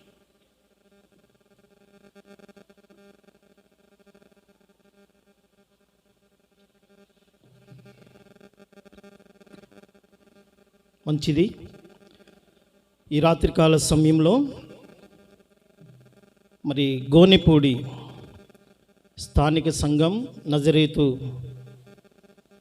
క్రిస్టియన్ అసెంబ్లీలో ఈరోజు రేపు ఎల్లుండి జరిగేటువంటి కూడికలలో మొదటి కూడికకు మరి ప్రేమతో నన్ను ఆహ్వానించినటువంటి స్థానిక సంఘానికి బాధ్యత గల పెద్దలకు పరిచారకులకు నా హృదయపూర్వకమైన వందనాలు తెలియజేస్తున్నాను. మరి గత కొద్ది కాలం అంటే ఒక 6-7 సంవత్సరాలు అవుతుంది అనుకుంటాను చింతలపాలెంలో ఒక 2 రోజులు కూడికలప్పుడు నేను వచ్చాను. అప్పుడు ఒమ్మివరం బాబన్నతో కలిసి మరి దేవుని వాక్యాన్ని పంచుకోవటానికి ప్రభు కృప చూపించారు. మంచిది. నా పేరు యేసురత్నం. ఒక 2-3 నిమిషాలు నా సాక్ష్యం చెప్తాను. మాది గుంటూరు జిల్లా ప్రతిపాడు మండలం పెదగొట్టిపాడు గ్రామం. నామకార్థ క్రైస్తవ కుటుంబంలో పుట్టి పెరిగాను. నేను చదువుకోలేదు, అంటే 5వ తరగతి వరకు చదువుకున్నాను అంతే. నేను 16 సంవత్సరాల వయసులో ప్రభువుని నమ్ముకున్నాను. ఇప్పుడు నాకు 46 సంవత్సరాలు. ఎందుకు నమ్ముకున్నానంటే అప్పుడు నాకు ఫిడ్స్ వచ్చాయి. దేవుని కృపను బట్టి రక్షించబడిన నాటి నుంచి నాకు ఫిడ్స్ రావటం లేదు. ఆ ఫిడ్స్ వ్యాధిని బట్టి నేను ప్రభునందు విశ్వాసం ఉంచాను, మారు మనసు పొందాను, రక్షించబడి బాప్తిసం తీసుకొని సంఘ సహవాసం కలిగి ఉంటూ మరి గొట్టిపాడు స్థానిక సంఘములో అలానే చిలకలూరిపేట సంఘములో 2 స్థలాల్లో దేవుని పనిచేయటానికి దేవుడు కృప చూపిస్తున్నాడు. నాకు వివాహం అయింది. మరి ప్రస్తుతం భౌతికమైన పిల్లలు లేరు, కానీ ఆత్మీయమైన సంతానం ప్రభు ఇచ్చారు. ఇది నా చిన్న సాక్ష్యం. మంచిది. మరి ఈ రాత్రి దేవుని వాక్యాన్ని కొద్ది సమయం మొదట అన్నగారు చక్కని సంగతులు మనకి తెలియజేశారు. దానికి అనుబంధంగా కొద్ది నిమిషాలు దేవుని వాక్యం మనం జ్ఞాపకం చేసుకుందాం. మరి పెద్దలు యాహోన్ గారు ఒక మాట చెప్పారు, ఆ సంఘానికి సంబంధించి నా సంగతులు చెప్పండి అంటే విశ్వాసులకు సంబంధించిన సంగతులు చెప్పమన్నారు. మనం ఈ రాత్రి ఆ దేవుని వాక్యం చదువుకుందాం. ఇందాక అంకులు ముందుకు జరగమంటే జరగల. నాకు ఒక ఆలోచన వచ్చింది, అది ఇప్పటిదాకా మనసులో తడతా ఉంది. ఏంటంటే బస్ ఎక్కితే ఎక్కడ కూర్చుంటాను చెప్పండి? బస్ ఎక్కితే ఎక్కడ కూర్చుంటా? ఎక్కడన్నా క్యూలో నిలబడ్డాం, ఎక్కడ ఉండాలన్నా ఆశపడతాం. బ్యాంక్కి వెళ్ళాం, ఎక్కడుండాలని ఆశపడతాను చెప్పండి? ఎవరైనా వస్తా అంటారు, రండి పర్లేదు నేను అనుకుంటాను రండి అన్న అట్టా అంటారా? ఎవరైనా కౌంటర్ దగ్గర కొద్దిగా ఖాళీ జరిగితే ముందుకెళ్ళిపోతారా? లోకములో అన్ని స్థలాలలో ముందు కనబడాలి, ముందు ఉండాలి అని కోరుకుంటాం. ఎక్కడ వెనక ఉండాలని కోరుకుంటాం చెప్పండి? ఇక్కడ వెనకున్నారనుకోండి, అక్కడ కూడా వెనకే ఉంటారు, అది ఖాయం. ఇక్కడ జీవించే జీవితం నిత్యత్వములో జీవించబోయే జీవితానికి చెప్పండి, ఇక్కడ జీవించే జీవితం నిత్యత్వములో జీవించబోయే జీవితానికి పోలిక ఉందా లేదా? ఎప్పుడైనా ఇప్పుడు వెనక కూర్చున్నారు వాళ్ళకి బైబిల్ కనపడిద్దా? ఈ మొదటి లైన్ వాళ్ళందరూ ఆ లైన్లను ఆపేశారు. మేము ఇక్కడి నుంచి కదలం అన్నట్లుగా. మీరు అనలేదులేండి, కొద్దిగా ముందుకు జరగండి. ఇక్కడ వరకు కూర్చో రండి. చాలా మంచోళ్ళు మీరంతా. గోనిపూడి నజరేత్ అంటే నజరేత్ అంతే. ఇక జరగండి అక్క, వెనక వాళ్ళంతా ముందుకు రండి. అంటే బైబిల్ అని కనపడాలి కదా. Thank you. ఇటు కూర్చున్న వాళ్ళు ఇటు తిరగండి.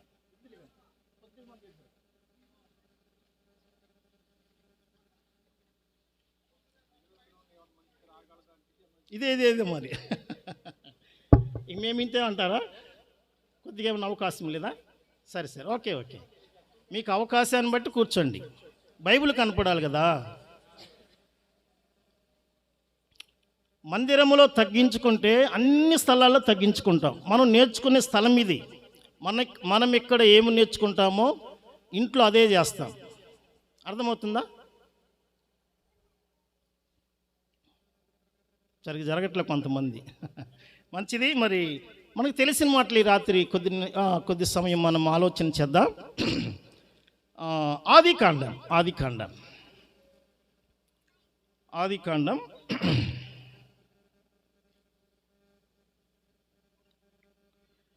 18వ అధ్యాయం. ఆదికాండం 18వ అధ్యాయం వచనం 1 చదువుదాం. వచనం 1. ఆదికాండం 18వ అధ్యాయం వచనం 1. మరియు మమ్రే దగ్గరనున్న సింధూర వనములో అబ్రహాము ఎండవేళ గుడారపు ద్వారమందు కూర్చుని ఉన్నప్పుడు యెహోవా అతనికి కనబడెను. చిన్న మాట ప్రార్థన. దయగల తండ్రి స్తోత్రములు. ఈ రాత్రి ప్రభువా మరి స్థానిక సంఘాన్ని మీరు సమకూర్చారు. గోనిపూడిలో ఎంతోమంది నీ బిడ్డలు ప్రయాసపడ్డారు నాయనా. కొన్ని సంవత్సరాలుగా మీ పనిని మీరు జరిగిస్తున్నారు. మీ వందనాలు స్తోత్రాలు చెల్లిస్తున్నాం. 2 దినాల కూడికలకు ముందు కూడికగా ఈ రాత్రి ఈ కూడిక కలిగి ఉండటానికి మీరు సహాయం చేశారు. నాకంటే పెద్దలు నాయనా ముందుగా కొంత సమయం మాట్లాడారు. మరి జయపాలనను బట్టి మీ వందనాలు తెలియజేస్తున్నాం. చెప్పబడిన మాటలు ప్రజల హృదయాలలో నీరు కట్టి ఫలింపు చేయండి నాయనా. అల్పుడను వట్టివాడును ప్రభువా ఏమి తెలియనటువంటి వాడును కరుణించండి. చదవబడిన లేఖనాన్ని దీవించండి. మీరే మీ వాక్యాన్ని విరిచి మాకు వడ్డించమని వాక్యమైన యేసుక్రీస్తు వారి నామములోనే స్తుతించి ప్రార్థన చేసి అడిగి వేడుకొనుచున్నాము తండ్రి. ఆమేన్. నాకు కూడా పేపర్ ఎగిరిద్దాం. ఫ్యాన్ అవసరం లేదు, చల్లగానే ఉంది. అయితే ఈ రాత్రి మనం బాగా పరిచయమైనటువంటి లేఖనాన్ని మనం చదువుకున్నాం. అబ్రహామును గురించిన సంగతులు ఎన్నోసార్లు మీరు విని ఉంటారు. ఈ రాత్రి కూడా మన ఆధ్యాత్మికమైన జీవితము కొరకు మనం కొన్ని నిమిషాలు ఆలోచన చేద్దాం. ఆదికాండం 18వ అధ్యాయం 1వ వచనాన్ని మనం చదువుకున్నాం. మరియు మమ్రే దగ్గరనున్న సింధూర వనములో అబ్రహాము ఎండవేళ గుడారపు ద్వారముందు కూర్చొని ఉన్నప్పుడు యెహోవా అతనికి కనబడెను. ఇప్పుడు నేనేం చెప్పాలనుకుంటున్నానంటే అబ్రహాము జీవితములో మమ్రే అనుభవము, అబ్రహాము జీవితములో మమ్రే అనుభవము. మమ్రే అనగా ఆత్మీయమైన అర్థం ఏంటంటే సమృద్ధి అని అర్థం. మమ్రే అనే పేరుకు ఆత్మీయమైన అర్థం ఏంటంటే సమృద్ధి, లేక స్థిరత్వము, లేక పుష్టికరము. ఈ 3 ఒకే అర్థాన్నిచ్చే పదాలే. అయితే అబ్రహాము మమ్రే అనుభవంలోనికి వచ్చాడు. అబ్రహాము మమ్రే అనుభవంలోనికి ఎలా వచ్చాడు? అబ్రహాము సొంతూరే ఊరు చెప్పండి. ఊరేనంటారా? ఏ ఊరు? ఊరే. కల్దీల దేశమనే మా దేశంలో ఊరనే పట్టణము నుండి దేవుడు పిలిచాడు అబ్రహాముని. ఆదికాండం 11వ అధ్యాయం చివరిలో ఉంటుంది. తర్వాత మరలా 12వ అధ్యాయం 1వ వచనంలో దేవుడు ప్రత్యక్షమవుతాడు. అబ్రహాము ప్రయాణమై ఊరు నుండి హారానికి వస్తాడు. హారాను నుండి కనాను దేశానికి వస్తాడు. కనాను దేశములో ఇప్పుడు దేవుడు అబ్రహామును పిలిచాడు. అబ్రహామును పిలిచినప్పుడు ఆ ఇంటి నుండి ఎవరెవరు బయలుదేరతారు? అబ్రహాము తండ్రి, అబ్రహాము సోదరుడైన కుమారుడు లోతు కుటుంబం, అబ్రహాము కుటుంబం బయలుదేరి వస్తారు. హారానులో ఉంటారు. హారానులో అబ్రహాము తండ్రి పేరేంటి? తెరాహు. చనిపోయిన తర్వాత అక్కడ నుండి మరలా బయలుదేరి కనాన్ దేశానికి వస్తారు. ఇప్పుడు అబ్రహాము ఈ మమ్రే అంటే సమృద్ధి యొక్క అనుభవంలోనికి, మమ్రే అంటే మందిరానికి కూడా గుర్తు, మందిరము యొక్క అనుభవంలోనికి ఎలా రాగలిగాడు అంటే ఇప్పుడు మనం చూద్దాం. చూడండి, ఇప్పుడు రండి ఆదికాండం 13వ అధ్యాయం. ఆదికాండం 13వ అధ్యాయం చూడండి. ఆదికాండం 13వ అధ్యాయం మొదటి నుంచి చదువుతారా? అబ్రాము తనకు కలిగిన సమస్తమును తన భార్యను తనతో కూడనున్న లోతును వెంటబెట్టుకొని ఐగుప్తులో నుండి నెగెబను దేశమునకు వెళ్ళెను. అబ్రాము చదవండి. అబ్రాము వెండి బంగారము పశువులు కలిగి బహు ధనవంతుడై ఉండెను. అతడు ప్రయాణం ప్రయాణము చేయొచ్చు దక్షిణము నుండి బేతేలు వరకు అనగా బేతేలుకును హాయికిని మధ్య తన గుడారము మొదట ఉండిన స్థలము వరకు వెళ్ళి తాను మొదట బలిపీఠమును కట్టిన చోట చేరెను. అక్కడ అబ్రాము యెహోవా నామమున ప్రార్థన చేసెను. అబ్రాముతో కూడా వెళ్ళిన 5-6 చదువుకుందాం. అబ్రాముతో కూడా వెళ్ళిన లోతుకును గొర్రెలు గొడ్లు గుడారములు ఉండెను గనుక వారు కలిసి నివసించుటకు ఆ ప్రదేశము చాలకపోయింది. ఎందుకనగా వారి ఆస్తి వారు కలిసి నివసించలేనంత విస్తారమైండెను. 7వ వచనం. అప్పుడు అబ్రాము పశువుల కాపరులకును లోతు పశువుల కాపరులకును కలహము పుట్టెను. ఆ కాలమందు కనానీయులు పెరిజ్జీయులు ఆ దేశములో కాపురముండిరి. చాలు. 8 కూడా చదువుదాం. కాబట్టి అబ్రాము మనము బంధువులము గనుక నాకు నీకును నా పశువుల కాపరులకు నీ పశువుల కాపరులకును ఏముండకూడదు, కలహము ఉండకూడదు. ఇప్పుడు 12వ అధ్యాయము దాటిన తర్వాత 13వ అధ్యాయంలో అబ్రహాము కుటుంబం, లోతు కుటుంబాన్ని మనం చూస్తాం. ఇప్పుడు అబ్రహాముకున్నట్టు లోతు కూడా గొడ్లు, గొర్రెలు, పశువులు, పనివారు ఉన్నారు కదా. ఉన్నారా లేదా? అనండి, లేకపోతే ఉన్నారని చెప్పండి. ఉన్నారా లేదా? ఇప్పుడు ఏమైందంటే వారు కలిసి నివసించుటకు ఆ స్థలము చాలనందువలన ఈ అబ్రహాము పశువుల కాపురులకు, లోతు పశువుల కాపురులకు ఏమొచ్చింది? కలహం వచ్చింది. ఈ సందర్భంలో అబ్రహాం ఏం చేశాడంటే ప్రార్థన చేశాడు. అబ్రహాం ఏం చేశాడు? విశ్వాసి ఎప్పుడైనా కలహానికి దూరంగానే ఉంటాడు. మీరు కూడా దూరంగానే ఉంటారుగా, ఉంటారా? అట్నే ఉన్నారు చూస్తుంటే. కలహానికి, తగాదాలకి, గొడవలకి, కొట్లాట్లకి, పోట్లాట్లకి విశ్వాసి ఎలా ఉండాలి? దూరముగా ఉండాలి. సొంత ఇంటిలో కలహం వచ్చింది, కొన్ని రోజుల నుంచి వాళ్ళు పోట్లాడుకుంటున్నారు. అబ్రహాం ప్రార్థన చేస్తున్నాడు. ప్రార్థన చేసి ఏం చేశాడంటే లోతుని పిలిచాడు. లోతుని పిలిచి, తమ్ముడు, మరి గత కొన్ని రోజులుగా జరుగుతుంది, నువ్వు చూస్తున్నావు, నేను చూస్తున్నాను. ఒక పని చేద్దాం, ఈ కలహానికి పరిష్కారం ఏంటంటే ఇప్పుడు ఒక వచనం చదువుదాం. 9వ వచనాన్ని చదవండి. 9వ వచనం.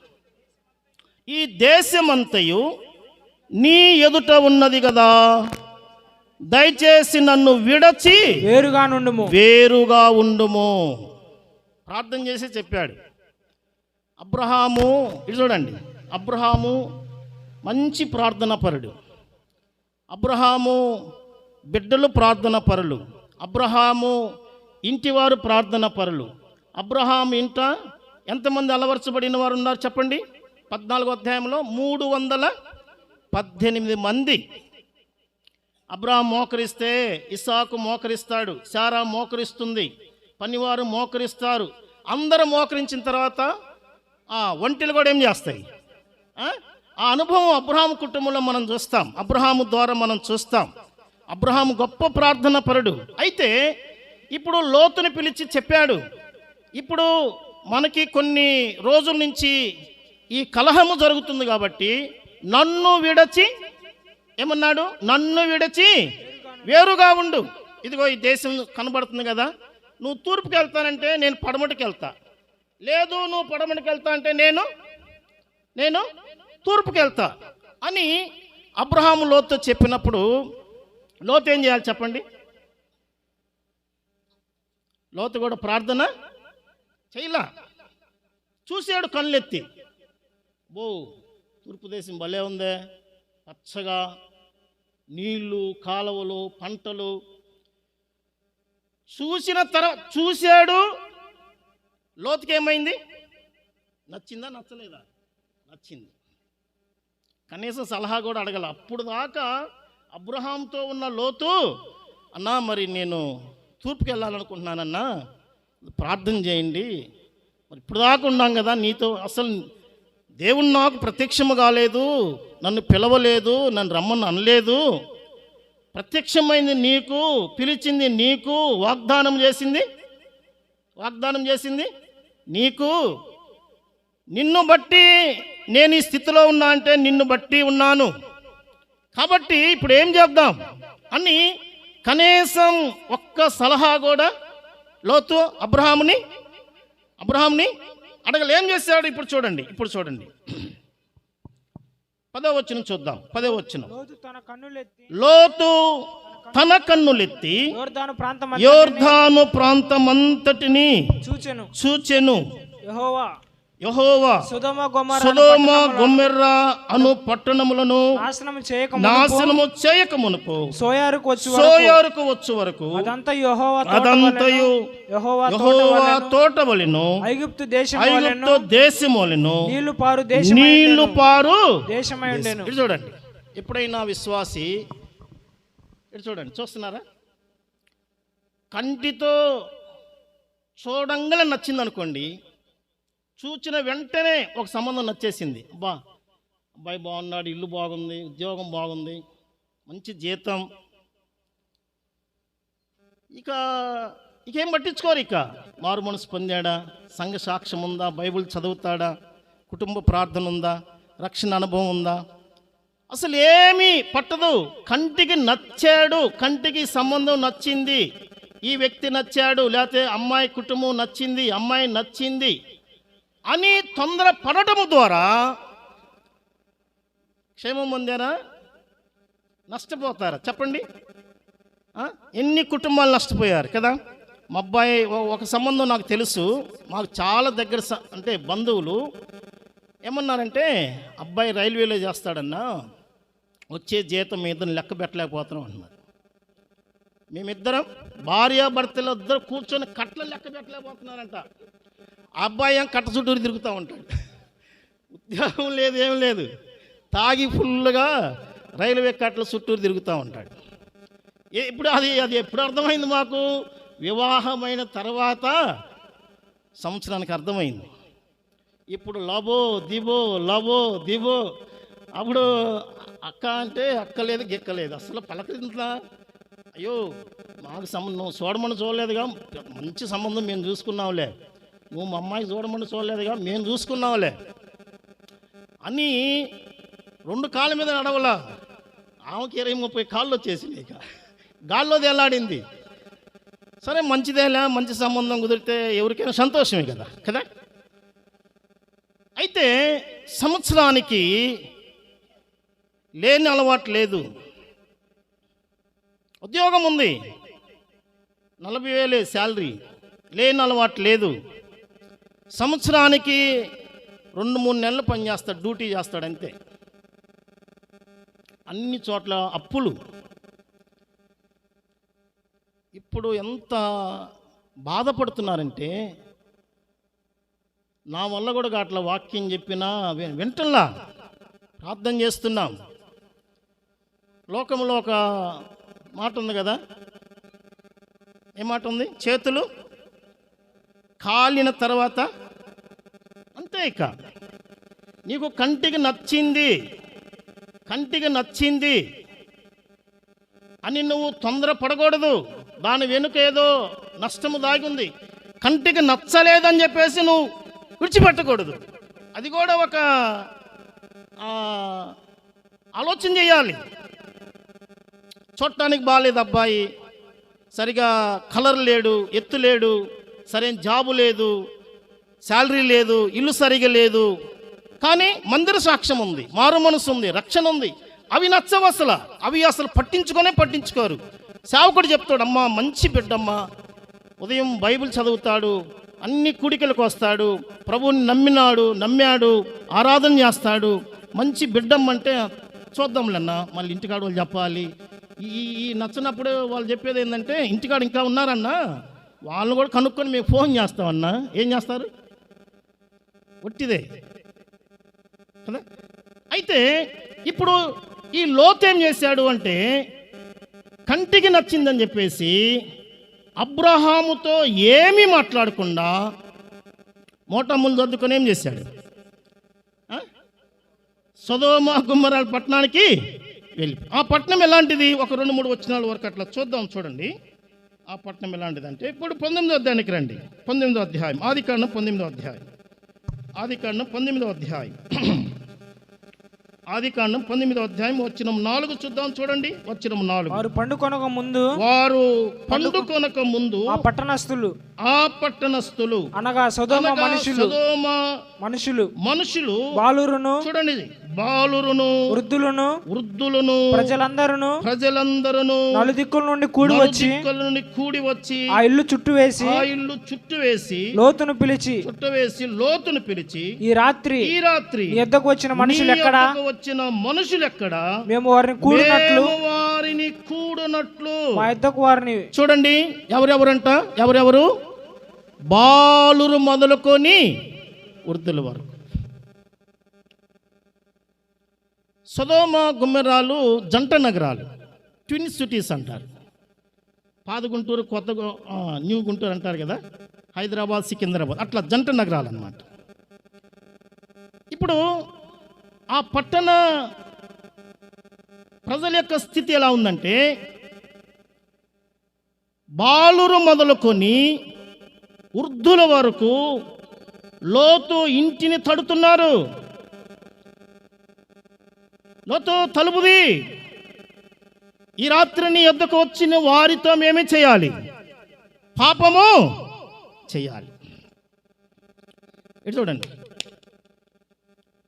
సొదొమ గొమొర్రాల పట్టణం యొక్క పరిస్థితి, వాళ్ళ పాపం ఎంత ఘోరమైందంటే, పట్టపగలే ఆ రోడ్డు పైన, వీధి పైన, ఆ వీధిలో ఈ కుడివైపున మంచాలు, ఇటు ఎడమవైపున మంచాలు వేసి పట్టపగలే పాపం చేస్తారంట. సొదొమ గొమొర్రాల పట్టణ పరిస్థితి అది. పట్టపగలే ఏం చేస్తారు? పట్టపగలే మనుషులు నడుస్తూనే ఉంటారు. పట్టపగలే ప్రజలు పాపం చేస్తున్నారు.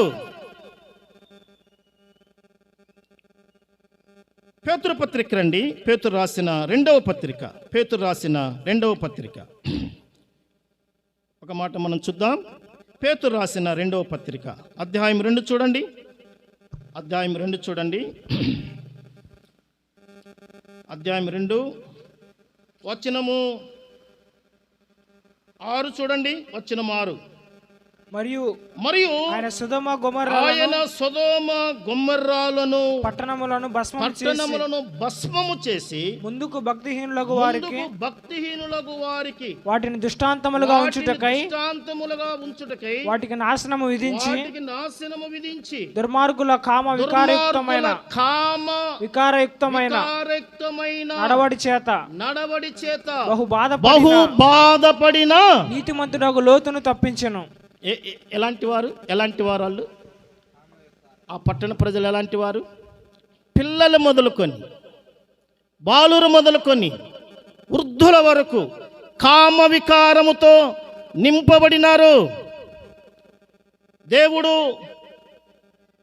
అగ్ని గంధకముల చేత పట్టణం ఏం చేశాడు?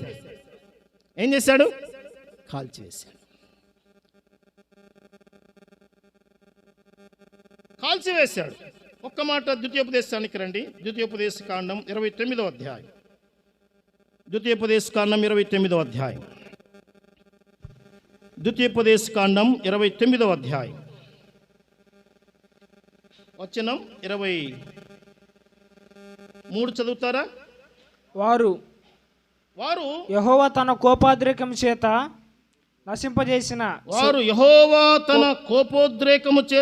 నశింపజేసిన సొదొమ గొమొర్రా, ఆత్మ సెబోయీముల వలె ఆ సమస్త దేశమును గంధకము చేతను ఉప్పు చేతను చెడిపోయి విత్తబడకయు దానిలో ఏది పుట్టకయు దానిలో ఏ కోరయు మొలవకయు ఉండుట చూచి ఇటు చూడండి ఈనాటి వరకు కూడా ఈవెన్ ఈ రోజు వరకు కూడా ఆ ప్రాంతం ఇది చూడాలి, ఆ ప్రాంతంలో ఏం మొలవట్లేదు, ఒక్క మొక్క కూడా మొలవట్లేదు. అంత మాత్రమే కాదు కానీ ఆ సొదొమ గొమొర్రాలు పట్టణపు సర్వనింగ్లో ఉన్నటువంటి ప్రజలు కూడా ఆరోగ్యంగా ఉండరంట. ఇప్పుడు వరకు చాలా బలహీనంగా ఉంటారు, సరైన సంతానోత్పత్తి ఉండదు అక్కడ. అటువంటి ప్రాంతం అది చక్కగా ఉందని, పచ్చగా ఉందని, నీళ్లున్నాయని, నీళ్లు పారు దేశమని, ఎక్కడ దేవుని యొద్ద విచారణ చేయకుండా, దేవుణ్ణి అడగకుండా, ఆత్మీయుడైన అబ్రహాము సలహా తీసుకోకుండా లోతు ఏం చేశాడు? అబ్రహామును విడిచి సొదొమ గొమొర్రాలకు వెళ్ళిపోయి. ఇప్పుడు ఆది కాండానికి రండి, ఒక్క మాట చదువుదాం, నేను త్వరగా ముగిస్తాను.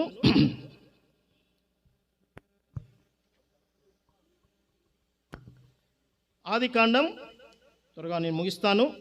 ఆది కాండం 13వ అధ్యాయం. ఆది కాండం 13వ అధ్యాయం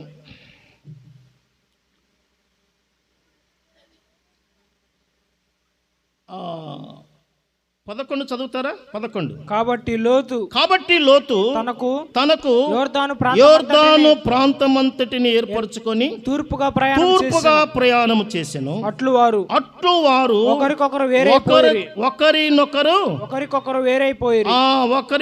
వేరైపోయిరి. అబ్రాము కనానులో నివసించెను. లోతు ఆ మైదానమున్న పట్టణముల ప్రదేశములలో కాపురముండి సొదొమ దగ్గర తన గుడారము వేసుకొనెను కదా.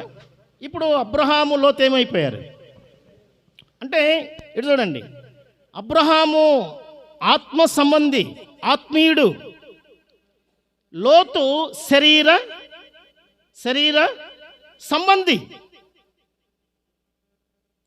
కంటికి నచ్చితే చాలు, ఏదేం చేసేస్తాడు. అబ్రహాము అలా కాదు, దేవుని వైపు చూస్తాడు. అడుగు తీసి అడుగేయాలంటే ప్రభువుని అడుగుతాడు. ప్రతిదీ దేవుని అడగటమే అబ్రహాము. ఇప్పుడు వేరైపోయారు. దేవుడు అబ్రహాముకు ప్రత్యక్షమయ్యాడు. ఇప్పుడు మరొక వచనం చదువుదాం. ఇదే అధ్యాయంలో చూడండి, 14వ వచనం. లోతు అబ్రాహామును విడిచిపోయిన తర్వాత యెహోవా ఇదిగో నీ కన్నులెత్తి నీవు ఉన్న చోట నుండి ఉత్తరపు తట్టు దక్షిణపు తట్టు తూర్పు తట్టు పడమటి తట్టును చూడుము. ఎందుకనగా నీవు చూచుచున్న ఈ దేశమంతటిని నీకును నీ సంతానమునకును సదాకాలము ఇచ్చేదని. ఇప్పుడు ఇశ్రాయేల్ దేశం ఉంది కదా ప్రపంచంలో, మొన్నటిదాకా ఎవరు యుద్ధం చేశారు కదా, హమాస్. ఇప్పుడు కనాను దేశం అంతటిని అబ్రాహాముకి ఎవరిచ్చారు? దేవుడిచ్చాడు. అర్థమైందా? ఇప్పుడు అరబ్బు దేశాలన్నీ కూడా, శత్రు దేశాలన్నీ కూడా వారి చూపు దేని మీద ఉంది? ఇశ్రాయేలు దేశం మీదే ఉంది. కానీ దేవుడు అబ్రహాముకి చెప్పాడు, నీకును నీ సంతానమునకును ఎంతకాలం? సదాకాలం ఇస్తానన్నాడు. ఇచ్చేసాడు అంతే. లోతు ఎప్పుడైతే అబ్రహాము నుండి వేరైపోయాడో, దేవుడు అబ్రహాముకు ప్రత్యక్షమై అబ్రహాం అన్నాడు, చిత్తం ప్రభు అన్నాడు. తూర్పు తట్టు చూడు, చూశాను నాయన. పడమటి తట్టు చూడు, చూశాను నాయన. ఉత్తరపు తట్టు చూడు, చూశాను నాయన. దక్షిణ తట్టు చూడు, చూశాను నాయన. మొత్తం నీదే. సొంతంగా చూశాడా, దేవుడు చూడమని చూశాడా? లోతు ఎలా చూశాడు? అదే కళ్ళెత్తే ఎవరు చూడమంటే అబ్రాహాం చూడమన్నాడా అండి? దేవుడు చూడమన్నాడా? ఇప్పుడు అబ్రహాము దేవుడు చెప్పినట్లు ఏం చేశాడు? కళ్ళెత్తి చూచాడు కదా. ఆ దేశమంతటిని నీకు నీ సంతానముకి ఇస్తా అన్నాడు, ఇచ్చాడు. ఇప్పుడు ఏం చేశాడు అబ్రాహాము? ఒక వచనం చదువుదాం. ఇదే అధ్యాయం ఒక వచనం చదువుదాం. 16 కూడా చూడండి. మరియు నీ సంతానమును భూమి మీద రేణువుల వలె విస్తరింపజేసేదను. ఎట్లనగా ఒకడు భూమి మీద నుండి రేణువులను లెక్కింపగలిగిన యెడల నీ సంతానము కూడా లెక్కింపవచ్చును.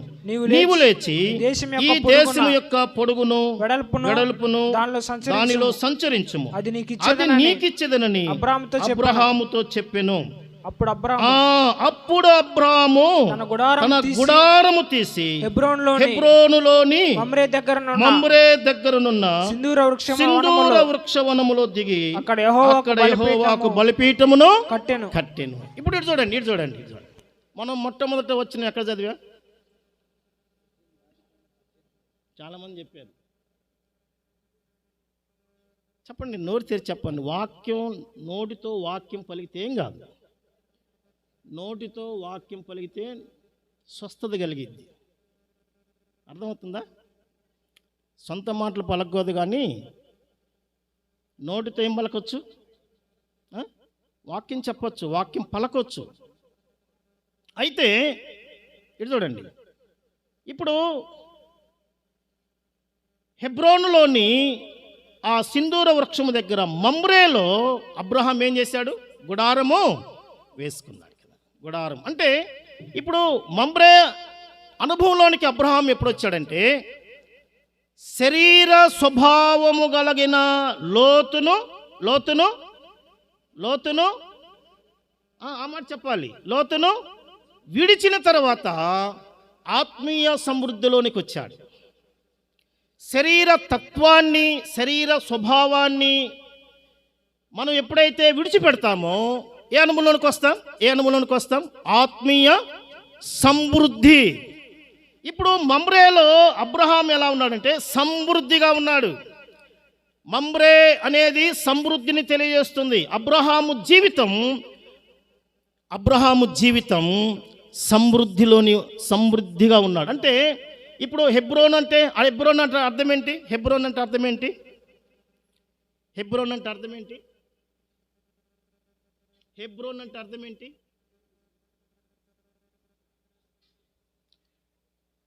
పాపం మాకు తెలియదయ్యా అంటారా? ఎవరో సండే స్కూల్లో ఎరుకో గోడలు పడగొట్టింది అంటే మాకు తెలియదయ్యా, మా పిల్లలు అసలు ఆ జోలికి పారే. మరి ఎక్కడ విన్నాను మరి అది. హెబ్రోన్ అంటే అర్థం ఏంటి? సహవాసం కదా, తెలుసు. కానీ రాత్రి కదా ఈ టైంలో చెప్పడం బాగుండదని చెప్పట్లేదు. ఎప్పుడు పడితే అప్పుడు వాక్యం చెప్తే ఎట్లా చెప్పండి? హెబ్రోన్ అంటే అర్థం ఏంటి చెప్పండి? సహవాసం. ఇప్పుడు అబ్రహాము దేవుని సహవాసములోనికి వచ్చాడు, దేవుని సమృద్ధిలోనికి వచ్చాడు, మందిర సమృద్ధిలోనికి వచ్చాడు. ఇప్పుడు విశ్వాసులమైన మనము, రక్షించబడిన మనము, మారు మనసు పొందిన మనము, ఆరాధిస్తున్న మనము ఆత్మీయ సమృద్ధిలోనికి రావాలి. ఎలాంటి సమృద్ధిలోనికి రావాలి? ఒక 2 వచనాలు మీకు జ్ఞాపకం చేసి నేను ప్రార్థన చేస్తా. చూడండి, ఇప్పుడు క్రొత్త నిబంధన గ్రంథంలోనికి వద్దాం. క్రొత్త నిబంధన గ్రంథం అన్న ఇందాక చెప్పిన అంశానికి వస్తున్నాను. క్రొత్త నిబంధన గ్రంథం కొలసీలకు రాసినటువంటి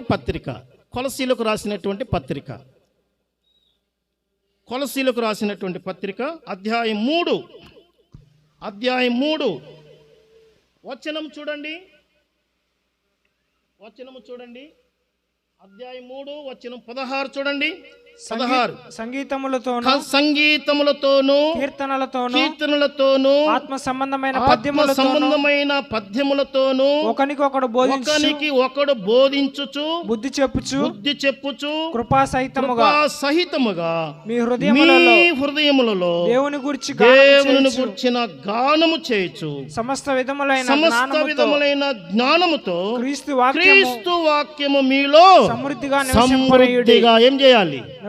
నివసించాలి. మనము ఇటు చూడండి, ఆత్మీయంగా మమ్రే అనుభవంలోనికి, హెబ్రోన్ అనుభవంలోనికి ఎప్పుడు వస్తామంటే, ఆ సమృద్ధి అనుభవం అంటే అర్థం ఏంటంటే, మన హృదయములలో ఏముండాలి? వాక్యం అదే. ఎలా ఉండాలి?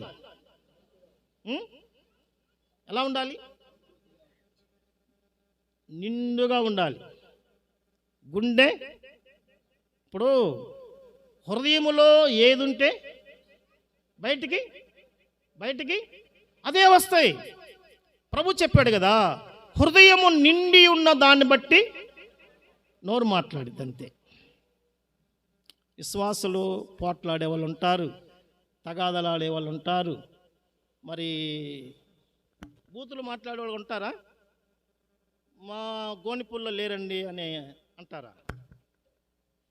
తెలుసా? ఎక్కడి నుంచి వస్తుంది? ఒక అబద్ధం చెప్పావు, ఎక్కడి నుంచి వస్తుంది అది? అబద్ధం చెప్పావు, ఎక్కడి నుంచి వస్తుంది అది?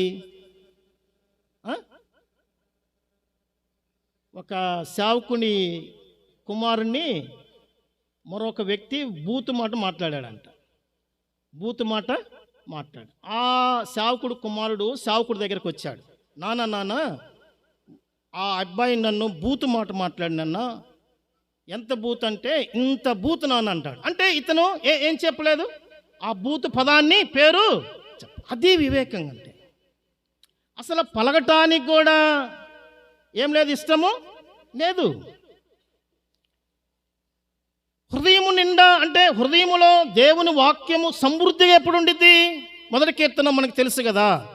మొదటి కీర్తన 2వ వచనంలో 1వ కీర్తన 2వ వచనం ఏముంది? 1వ కీర్తన 2వ వచనంలో ఏముంది? యెహోవా ధర్మశాస్త్రమునందు ఆనందించుచు. ఎప్పుడెప్పుడు వాక్యాన్ని ఎప్పుడెప్పుడు చదవాలి? రోజుకు ఒకసారా? ఈరోజు ఉదయాన్నే, అంటే ఈరోజు సరే ఆదివారం తీసేయండి, ప్రతిరోజు ఉదయాన్నే బైబిల్ చదివేవాళ్ళు. ఏది చీపిరి పట్టుకోకుండా, బ్రష్ పట్టుకోకుండా, ఫోన్ పట్టుకోకుండా, వంటగదిలో ఏది పట్టుకోకుండా యథార్థంగా బైబిల్ చదివేవాళ్ళు ఎంతమంది? చేతులు ఎత్తండి ఒకసారి. బైబిల్ చదివేవాళ్ళు ఉదయాన్నే. వాక్యాన్ని చదివేవాళ్ళు ఎంతమంది? థ్యాంక్ యూ అందరు చేతులు ఎత్తిన వాళ్ళే. నాకు కనపడలేదు, కాకపోతే ఎత్తలేదా? ఎత్తారనుకున్నానక్క, నాకేదో మసక వచ్చినట్టుంది. వాక్యము చదవకుండా ఒక విశ్వాసి అడుగు బయట పెట్టొచ్చా? వాక్యము చదవకుండా అడుగు బయట పెట్టకూడదంతే. దేవునితో సహవాసం మనం ఎలా చేస్తామంటే, ఉదయకాలం లేచిన వెంటనే ఒక కీర్తన పాడుకోవాలి, కుటుంబ ప్రార్థన పెట్టుకోవాలి. కుటుంబ ప్రార్థన పెట్టుకుంటున్నారా? అందరూ కుటుంబ ప్రార్థన పెట్టుకుంటున్నారా?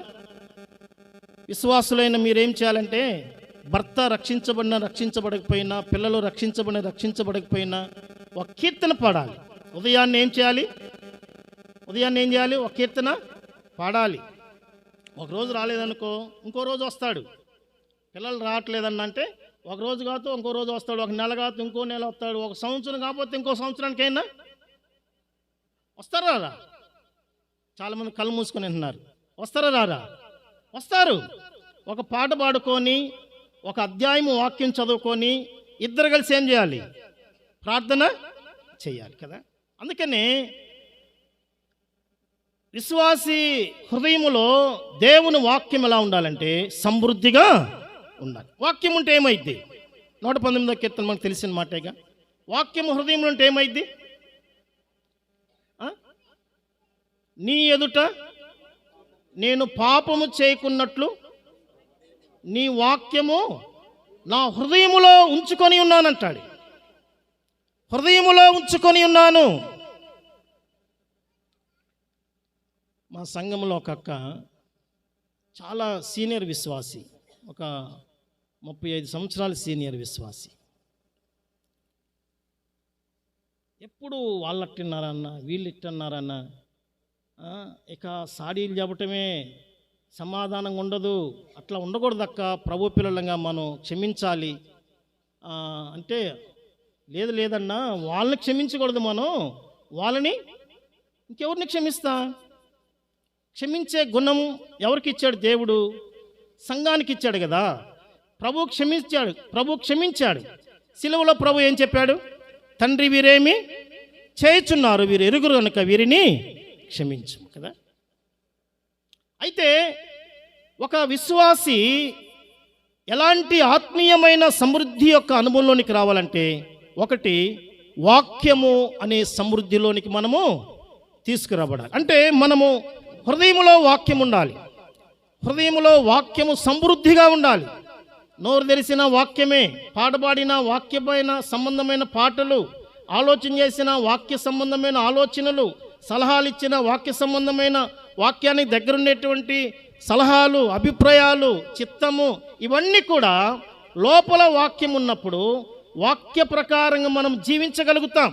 వాక్య ప్రకారం అందే ద్వితీయోపదేశకాండం 6వ అధ్యాయంలో అంటాడు, నువ్వు కూర్చున్నప్పుడు, నువ్వు లేచినప్పుడు, నువ్వు పనుకున్నప్పుడు, నువ్వు నడుస్తున్నప్పుడు ఏం చేయాలి?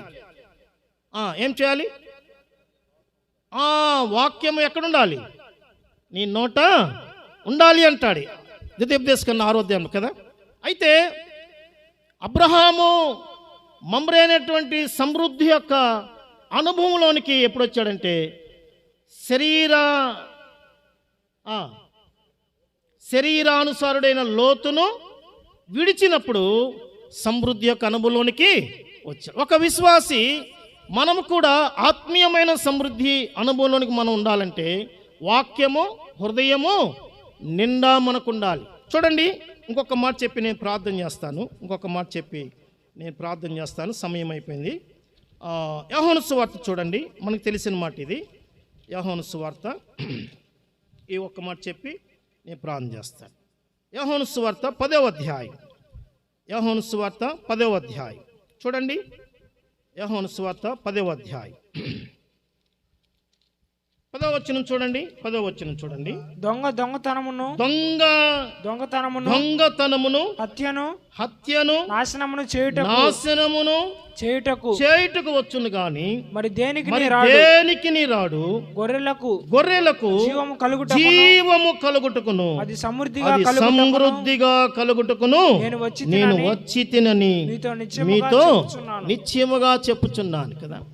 ప్రభు అయిన యేసుక్రీస్తు వారు ఆయన పరలోకము నుండి ఈ లోకానికి ఎందుకు దిగి వచ్చాడంటే, ప్రభు అంటున్నాడు, నేను గొర్రెలకు జీవమిచ్చుటకును, అది చెప్పండి, అది సమృద్ధిగా ఇవ్వటానికి వచ్చానన్నాడు. నిత్య జీవాన్ని ఆయన ఇవ్వటానికి ఈ లోకానికి వచ్చాడు కదండి.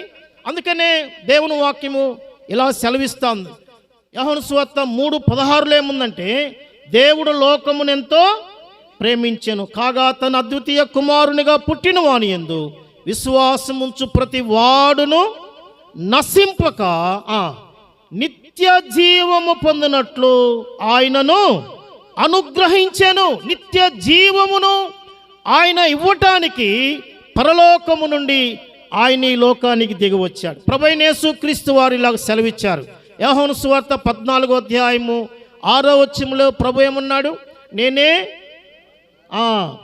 నేనే మార్గమును, నేనే సత్యమును, నేనే జీవమునై ఉన్నాను. నా ద్వారా తప్ప ఎవడును తండ్రి యొద్ద కంటే పరలోకానికి చేరాలి అంటే ప్రభువైన యేసుక్రీస్తు వారు మాత్రమే. ఆయన మార్గమై ఉన్నాడు, ఆయన జీవమై ఉన్నాడు, ఆయన సత్యమై ఉన్నాడు. పాపాన్ని బట్టి మనలో ఏముంది? మరణమున్నది. పాపముల చేత, అపరాధముల చేత మానవులమైన మనం అందరము కూడా ఏమై ఉన్నాము? చచ్చిన వారమై ఉంటుండగా దేవుడు మనల్ని ప్రేమించి మనల్ని రక్షించి పరలోక రాజ్యములో ప్రవేశించులాగున ఆయన నిత్య జీవాన్ని ఇవ్వటానికి ఆయన జీవాధిపతిగా నిత్య జీవముగా యేసుక్రీస్తు ప్రభువారు ఈ లోకానికి దిగి వచ్చాడు. యోహాను సువార్త 5:24లో ప్రభులాగంటాడు, ఏమంటాడు? నా మాట విని నన్ను పంపిన వాని యందు విశ్వాసముంచువాడు ఏమన్నాడు? నిత్య జీవము గలవాడు, వాడు తీర్పులోనికి రాక మరణములో నుండి జీవములోనికి దాటి ఉన్నాడు. యోహాను సువార్త 3వ అధ్యాయము 1వ వచనం చదువుదాం, చూడండి. 1వ వచనం చూద్దాం. యోహాను సువార్త 3వ అధ్యాయము 36వ వచనంలో ఇలాగ రాయబడింది, కుమారుని యందు విశ్వాసముంచువాడే నిత్య జీవము గలవాడు, కుమారునికి విధేయుడు కానివాడు జీవము చూడడు గాని దేవుని ఉగ్రత వాని మీద నిలిచును. అలాగైతే ఈ రాత్రికాల సమయంలో ఇంకెవరైనా యేసు ప్రభుని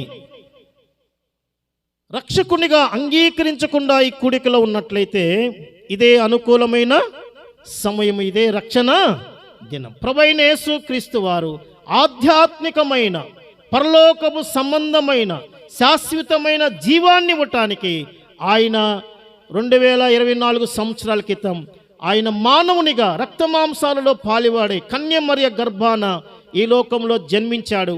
33.5 సంవత్సరాలు ప్రభువైన యేసు క్రీస్తు వారు ఆయన ఈ లోకంలో ఆయన మానవునిగా జీవించాడు.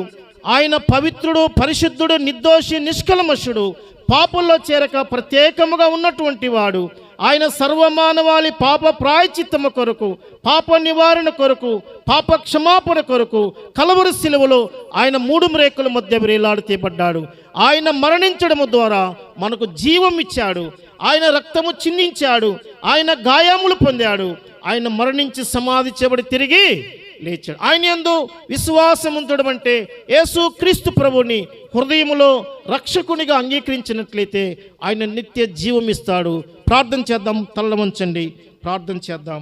ఈ రాత్రికాల సమయంలో ప్రభువైన యేసు క్రీస్తునందు నిత్య జీవం ఉన్నదని దేవుని వాక్యంలో మనం చూస్తూ వస్తున్నాం. అలాగైతే ఆయన జీవం ఇవ్వటానికి ఆయన ఈ లోకానికి వచ్చాడు, అది సమృద్ధిగా ఇవ్వటానికి ఆయన ఈ లోకానికి వచ్చాడని దేవుని వాక్యం సెలవిస్తాం. ఈ రాత్రి అట్టి ప్రభువు నాకు కావాలి, అట్టి జీవము నాకు కావాలని మీ హృదయంలో ఎవరైనా ఆశించినట్లయితే ఈ రాత్రి ప్రభువుకు మీ హృదయాన్ని ఇవ్వండి. యేసు ప్రభువా, నేను పాపిని, నన్ను రక్షించు నాయనా, నా పాపముల కొరకే నీవు సిలువలో మరణించావు, సమాధి చేయబడ్డావు, తిరిగి లేచావని హృదయంలో విశ్వసిస్తే చాలు, ప్రభువు నీ పాపాలు క్షమిస్తాడు. అమ్మా బాబు, ప్రభువు నిన్ను రక్షిస్తాడు, పరలోక రాజ్యానికి వారసురాలుగా చేస్తాడు. ఇది అనుకూలమైన సమయం, ఇది రక్షణ దినం. రేపు నీది కాదు, రేపు మనది కాదు, మనం నిన్నటి వారమే అని దేవుని వాక్యం సెలవిస్తుంటుండగా ఈ రాత్రి ప్రభువునందు విశ్వాసం ఉంచి ప్రభు ఇచ్చేటువంటి ఆధ్యాత్మికమైన జీవమును కలిగి ఉండాలని ప్రేమతో ఈ మాటలు తెలియజేస్తున్నాం. చిన్న మాట ప్రార్థన చేద్దాం. దయగల తండ్రి, మహోన్నతుడా, మీ కొందనాలు స్తోత్రాలు చెల్లిస్తున్నాం. ఈ రాత్రి భక్తుడైన అబ్రహాము జీవితాన్ని మా దృష్టికి మీరు తీసుకుని వచ్చినారు ప్రభువా, మీ కొందనాలు స్తోత్రాలు చెల్లిస్తున్నాం. నైనా అబ్రహాము నీ పిలుపుకు లోబడి, నైనా లోతు నుండి వేరు చేయబడి సమృద్ధి యొక్క అనుభవంలోనికి ఎలాగొచ్చాడో ఈ రాత్రి మీ వాక్యం ద్వారా మాకు తెలియజేశారు. మా ఆత్మీయ జీవితంలో కూడా అలాంటి సమృద్ధి యొక్క అనుభవంలోనికి మేము తీసుకురావటానికి సహాయం చేయమని, దీవించమని, మహిమ ఘనత ప్రభావాలు మీకు మాత్రమే ఆరోపిస్తూ ప్రభువైన యేసుక్రీస్తు వారి నామమున స్తుతించి ప్రార్థన చేసి అడిగి వేడుకొనుచున్నాం మా ప్రియ పరలోకపు తండ్రి, ఆమేన్. థ్యాంక్ యూ అండి. మరి ఈ సమయాన్ని ఇచ్చిన స్థానిక సంఘానికి ప్రత్యేక వందనాలు తెలియజేస్తాం. ప్రియులారా, మంచిది. ఇంతవరకు దేవుని మాటలు విన్నాం దురదాసుల ద్వారా. మరి రక్షించబడినట్లయితే మంచిదే. ఇంకా నమ్మని వాళ్ళు నమ్మితే పరలోక రాజ్యంలో మనకు ఉచితంగానే ప్రవేశం దొరుకుతుంది. ఊరికి వచ్చి వాక్యం విని వెళ్ళిపోవటం వలన ప్రయోజనం ఏమీ లేదు.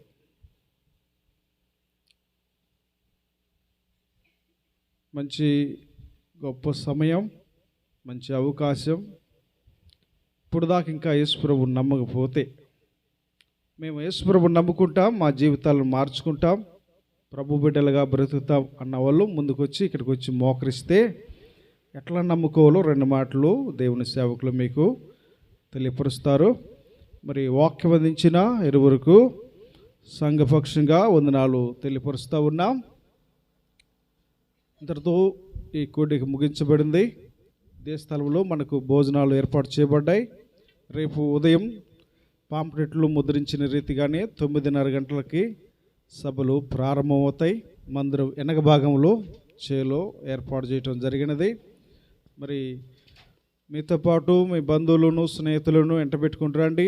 దేవుని వాక్యం వారికి వినిపించటం చాలా మంచిది, అది ఆశీర్వాదకరం. ఉదయం 9:30కే ప్రారంభమవుతాయి. పాటలు అయిపోయిన తర్వాత వద్దామని అనుకోవద్దు. మీ మనసులో అటువంటి భావం రాకుండా ప్రారంభం నుంచి ముగింపు వరకు ఉండటం చాలా ఆశీర్వాదకరం. కొండబెట్టి ఉండే పని లేదు. ఇక్కడికి వచ్చి అందరూ భోజనం చేయటమే కుటుంబ సమేతంగా. అది చాలా శ్రేష్టకరమైన వాక్యాలు కాబట్టి మనం పోగొట్టకుండా సమయాన్ని సద్వినియోగపరచుకుందాం. మధ్యాహ్నం 2:30కి, సాయంత్రం మరలా 7 గంటలకి యథావిధిగా మంగళవారం రాత్రి వరకు జరుగుతాయి. ఈ కోడికలకు మనం హాజరవుదాం, ఆత్మీయ మేలు పొందుదాం. చిన్న మాట ప్రార్థన చేసుకుని సెలవు తీసుకుందాం. పరిశుద్ధుడైన ప్రేమ కలిగిన మా తండ్రి, ప్రకటించిన మాటలకు ముద్ర వేయండి. ఇద్దరు దాసుల ద్వారా మీరు అందించిన మీ వాక్యాలను బట్టి మిమ్మల్ని స్తుతిస్తూ, ఇంకా నమ్మక తీర్మానం చేసుకోక వాయిదాలు వేస్తున్న వారిని మీరు ఆకర్షించి ముందుకు తీసుకురామని, ఇంతవరకు మీరు చేసిన సహాయం బట్టి మిమ్మల్ని స్తుతిస్తూ, రేపు ఎల్లుండుకు 2 దినాలకు మమ్మల్ని సిద్ధపరచుమని, చక్కని వాతావరణాన్ని మాకు దయచేయమని, చేయటానికి కరెంటు, మైకు, వాతావరణం సమస్తం మీ ఆదిలో ఉంచుకోమని, దూర ప్రాంతం నుంచి రావాల్సిన పరిశుద్ధులు సేవకులు అన్ని క్షేమకరమైన పరిస్థితులను మాకు దయచేయమని, రాత్రి మేమందరం మరలా మా ప్రభువ భోజనాలకు వెళ్తుండగా మీరు మాతో ఉండమని, తిరిగి రాత్రి సెలవు తీసుకునే ప్రతి బిడ్డకు మీ సన్నిధి తోడుగా ఉంచమని, ఘనత మహిమ ప్రభావం మీకే ఆరోపించుతూ రేపు ఉదయకాలానికి మమ్మల్ని సిద్ధపరచుదురని మా రక్షకుడైన ప్రభు అయిన యేసుక్రీస్తు వారి పరిశుద్ధమైన నామములో ప్రార్థించి వేడుకొనుచు ఉన్నాము తండ్రి. ఆమేన్. మంచిది, అందరికీ వందనాలు.